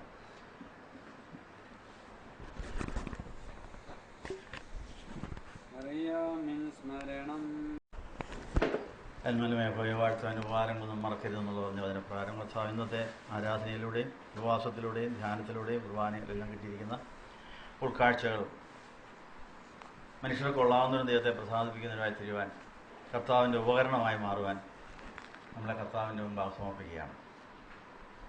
ഇന്ന് മുതൽ നവംബർ മാസത്തിലെ 26-ാം തീയതി 50-ാമത്തെ ദിവസത്തെ കുർബാന ചൊല്ലി തീരുന്നവരെ കഴിയുന്നിടത്തോളം നമ്മൾ വരിക, പോവുക, മൗനമായിരിക്കുക, തമ്മിലുള്ള സംസാരം കുറയ്ക്കുക, കർത്താവിനുള്ള സംസാരം വർദ്ധിപ്പിക്കുക, കർത്താവ് പറയുന്നത് കേൾക്കാൻ പഠിക്കുക. നമ്മുടെ കുറവ് വരിക്കുന്നതോടൊപ്പം ആരുടെയെങ്കിലും കുറവ് കാണുകയോ അറിയുകയോ ചെയ്ത് അത് കർത്താവിനെ ഇവരെ അറിയിച്ചിട്ട്, കർത്താവ് അത് എന്നെ അറിയിച്ചത്, ഞാൻ കണ്ടത്, ഞാൻ അറിഞ്ഞത്, ഞാനത് പരിഹരിക്കാൻ എന്നോട് സഹകരിക്കാനാണോ ചോദിച്ചാണെങ്കിൽ അവരെന്നെ ഒന്ന് അറിയിക്കണം. കാരണം ഇവിടെ വരുന്നവരെക്കുറിച്ച് എനിക്കൊരു ഉത്തരവാദിത്വമുണ്ടെന്ന് ഇവിടെ വരുന്നവരെക്കുറിച്ച് എന്നെ കാണാൻ, എന്നിലൂടെ ദൈവത്തെ കാണാൻ ഇവിടെ വരുന്നത്. അപ്പോൾ എനിക്ക് ഉത്തരവാദിത്വമുണ്ട്. അപ്പോൾ ആർക്കെങ്കിലും ഇവിടെ എൻ്റെ കൂടെ കൂട്ടുവേല ചെയ്യാൻ ആഗ്രഹമുണ്ടെങ്കിൽ എന്നെ വിവരം അറിയിക്കണത്. എനിക്കിങ്ങനെയൊരു സന്ദേശം കിട്ടിയിരിക്കുന്നു, എനിക്കിങ്ങനെയൊരു അഭിപ്രായമുണ്ട്, ഇന്നതുപോലെ ആയാൽ കൊള്ളാമെന്ന്, എനിക്ക് ഒരാളോട് ഒരു സന്ദേശം, എനിക്ക് ഒരാൾക്ക് ഒരു കൗൺസിലിംഗ് നടത്തിയാൽ കൊള്ളാമെന്ന് ആഗ്രഹമുണ്ടെന്ന് ഇരിക്കട്ടെ. വിവരം എന്നെ അറിയിക്കണം. ഞാനത് കർത്താവിനെ അറിയിക്കും. എൻ്റെ കൂട്ടുവേലക്കാരിയായിട്ട് ആൾ ദൈവം എനിക്ക് തന്നതാണെന്ന് പറഞ്ഞ് ഞാൻ ആ പണി അവരെ ഏൽപ്പിക്കും. പക്ഷെ അനുവാദം വാങ്ങിച്ചിട്ടേ ചെയ്യാവും. കാണുന്നവരെല്ലാം കൗൺസിലിംഗ് തുടങ്ങിയാൽ, വരുന്നവരെല്ലാം ഉപദേശം തുടങ്ങിയാൽ പിന്നെ ഇത് അലങ്കോലമാവും. അത് വരാൻ പാടില്ല. അതിന് സ്കൂളിൻ്റെ അഭിപ്രായം പറഞ്ഞു. സ്കൂളിൻ്റെ ഉദാഹരണം പറഞ്ഞില്ലേ, ടീച്ചറില്ലാത്ത ക്ലാസ് വഴിയെ പോകുന്ന ടീച്ചർക്ക് വേണമെങ്കിൽ എടുക്കാം. പക്ഷേ ഹെഡ് മാസ്റ്ററോട് ചോദിച്ചിട്ട് വേണം. ഹെഡ് മാസ്റ്റർക്ക് വലിയ സന്തോഷമായിരിക്കും. ചോദിക്കാതെ ചെയ്താൽ അതിക്രമമാവും. എന്ന് പറഞ്ഞാൽ ഇവിടെ നടക്കുന്ന എല്ലാ കാര്യവും ദൈവത്തോട് പറഞ്ഞിരിക്കുക, ഇവിടുത്തെ ഉത്തരവാദിത്തപ്പെട്ടവരോടും പറഞ്ഞിരിക്കണം. അപ്പോൾ അത് ഉചിതമായും ചന്തമായും അത് പ്രതിഫലം കിട്ടുന്ന ഒരു ജോലിയായിട്ട് മാറുമെന്നുള്ള കാര്യം ഓർപ്പിക്കുന്നു. ആ പരിശീലനത്തിന് വേണ്ടി ഇനിയുള്ള നിത്യകുർബാനകൾ, ഇവിടുത്തെ വരവുകൾ പോക്കുകൾ ഉതകട്ടെ എന്ന് ആശംസിക്കുന്നു. എല്ലാം കർത്താവിനെ അറിയിച്ച് കർത്താവിൽ നിന്ന് കേട്ട് കർത്താവിൽ കൂടെ എല്ലാം ചെയ്യാനുള്ള കഴിവ് നോക്കട്ടെ എന്ന് ആശംസിക്കുന്നു. ഞാൻ കഴിയുന്നിടത്തോളം മൗനമായിരിക്കും. ഇവിടെ ഇല്ലാത്ത ദിവസം ദൈവം പറഞ്ഞ എവിടെയോ പോയെന്ന് വിചാരിച്ചാൽ മതി. വരുന്നിടം വരെ ഇവിടുത്തെ കാര്യം മുടങ്ങാതെ നടത്താൻ നിങ്ങൾ ആരിവിടെ ശുശ്രൂഷിക്കുന്നു അവർ ദൈവം അയച്ചതാണെന്ന് വിചാരിച്ച്. അപ്പോൾ ഇന്നലെ സർഗീസ് സജ്ജൻ കുർബാന അർപ്പിച്ചു. എനിക്ക് വേണ്ടിയും കൂടിയാണ്, നിങ്ങൾക്ക് വേണ്ടിയും കൂടിയാണ്. അതുകൊണ്ട് എന്നിവിടെ ഞാനിവിടെ ഇല്ലാതിരുന്നാലും പകരം ഒരാളെ ദൈവം ഏൽപ്പിച്ചിട്ടുണ്ടായിരിക്കും. ആളെ കാര്യം ചെയ്യും, അവരോട് സഹകരിച്ച് അങ്ങനെ പരസ്പരം വേലകൾ പങ്കിട്ട് തമ്മിൽ പ്രബോധിപ്പിച്ച് തമ്മിൽ ഭാരം വഹിച്ച് തലയായ ക്രിസ്തുവിനുള്ള വളരാനുള്ള ഒരു വേദിയാണിത്. അതിനുള്ള പരിശീലനത്തിൽ നിങ്ങളുടെ വാക്കും പ്രവൃത്തിയും ചിന്തയെല്ലാം പരിശുദ്ധാത്മാവ് നിയന്ത്രിച്ചാൽ കർത്താവിൻ്റെ ഉപകരണമായി മാറിയാൽ അനേകരെ നേടാൻ രക്ഷിക്കാൻ അത് മുഖാന്തരമാകുന്ന കാര്യം ഓർപ്പിച്ചുകൊണ്ട് ഞാനിവിടെ സമാഹരിക്കുന്നു. ഞങ്ങളെ സ്നേഹിക്കുന്ന ദൈവമേ, ഞങ്ങൾ കിട്ടിയ എല്ലാ സന്ദേശങ്ങൾക്കായി നന്ദി പറയുന്നു. ഞങ്ങളുടെ എല്ലാ കുർബാനയും പുത്തൻ കുർബാനയാകുവാനും അത് ഞങ്ങളുടെ മഹത്വശക്തിയെ സ്വർഗത്തിൽ എത്തിക്കുവാനും നാളോട് ഞങ്ങൾ കുരിശുണ്ടാക്കാൻ നീ ആരെയെല്ലാം അനുവദിച്ചിരിക്കുന്നു, ആർക്കൂടെ എല്ലാം കിട്ടും, ഇതിലൂടെയെല്ലാം കിട്ടും എന്ന് തിരിച്ചറിഞ്ഞ് സന്തോഷത്തോടെ വഹിച്ച് ആ കുരിശുണ്ടാക്കി തരുന്നവർക്ക് വേണ്ടി പ്രാർത്ഥിച്ച് അവരെ സഹിക്കുവാനും വഹിക്കാനുള്ള കൃപ നേടി അങ്ങനെ അനേകരെ നേടുവാൻ നിങ്ങളെ സഹായിക്കണമെന്ന് യേശുനാമത്തിൽ യാചിക്കുന്നത് പിതാവിനും പുത്രനും പരിശുദ്ധാത്മാവിനും സ്തുതിയേറ്റുവാനായിട്ട് തന്നെ.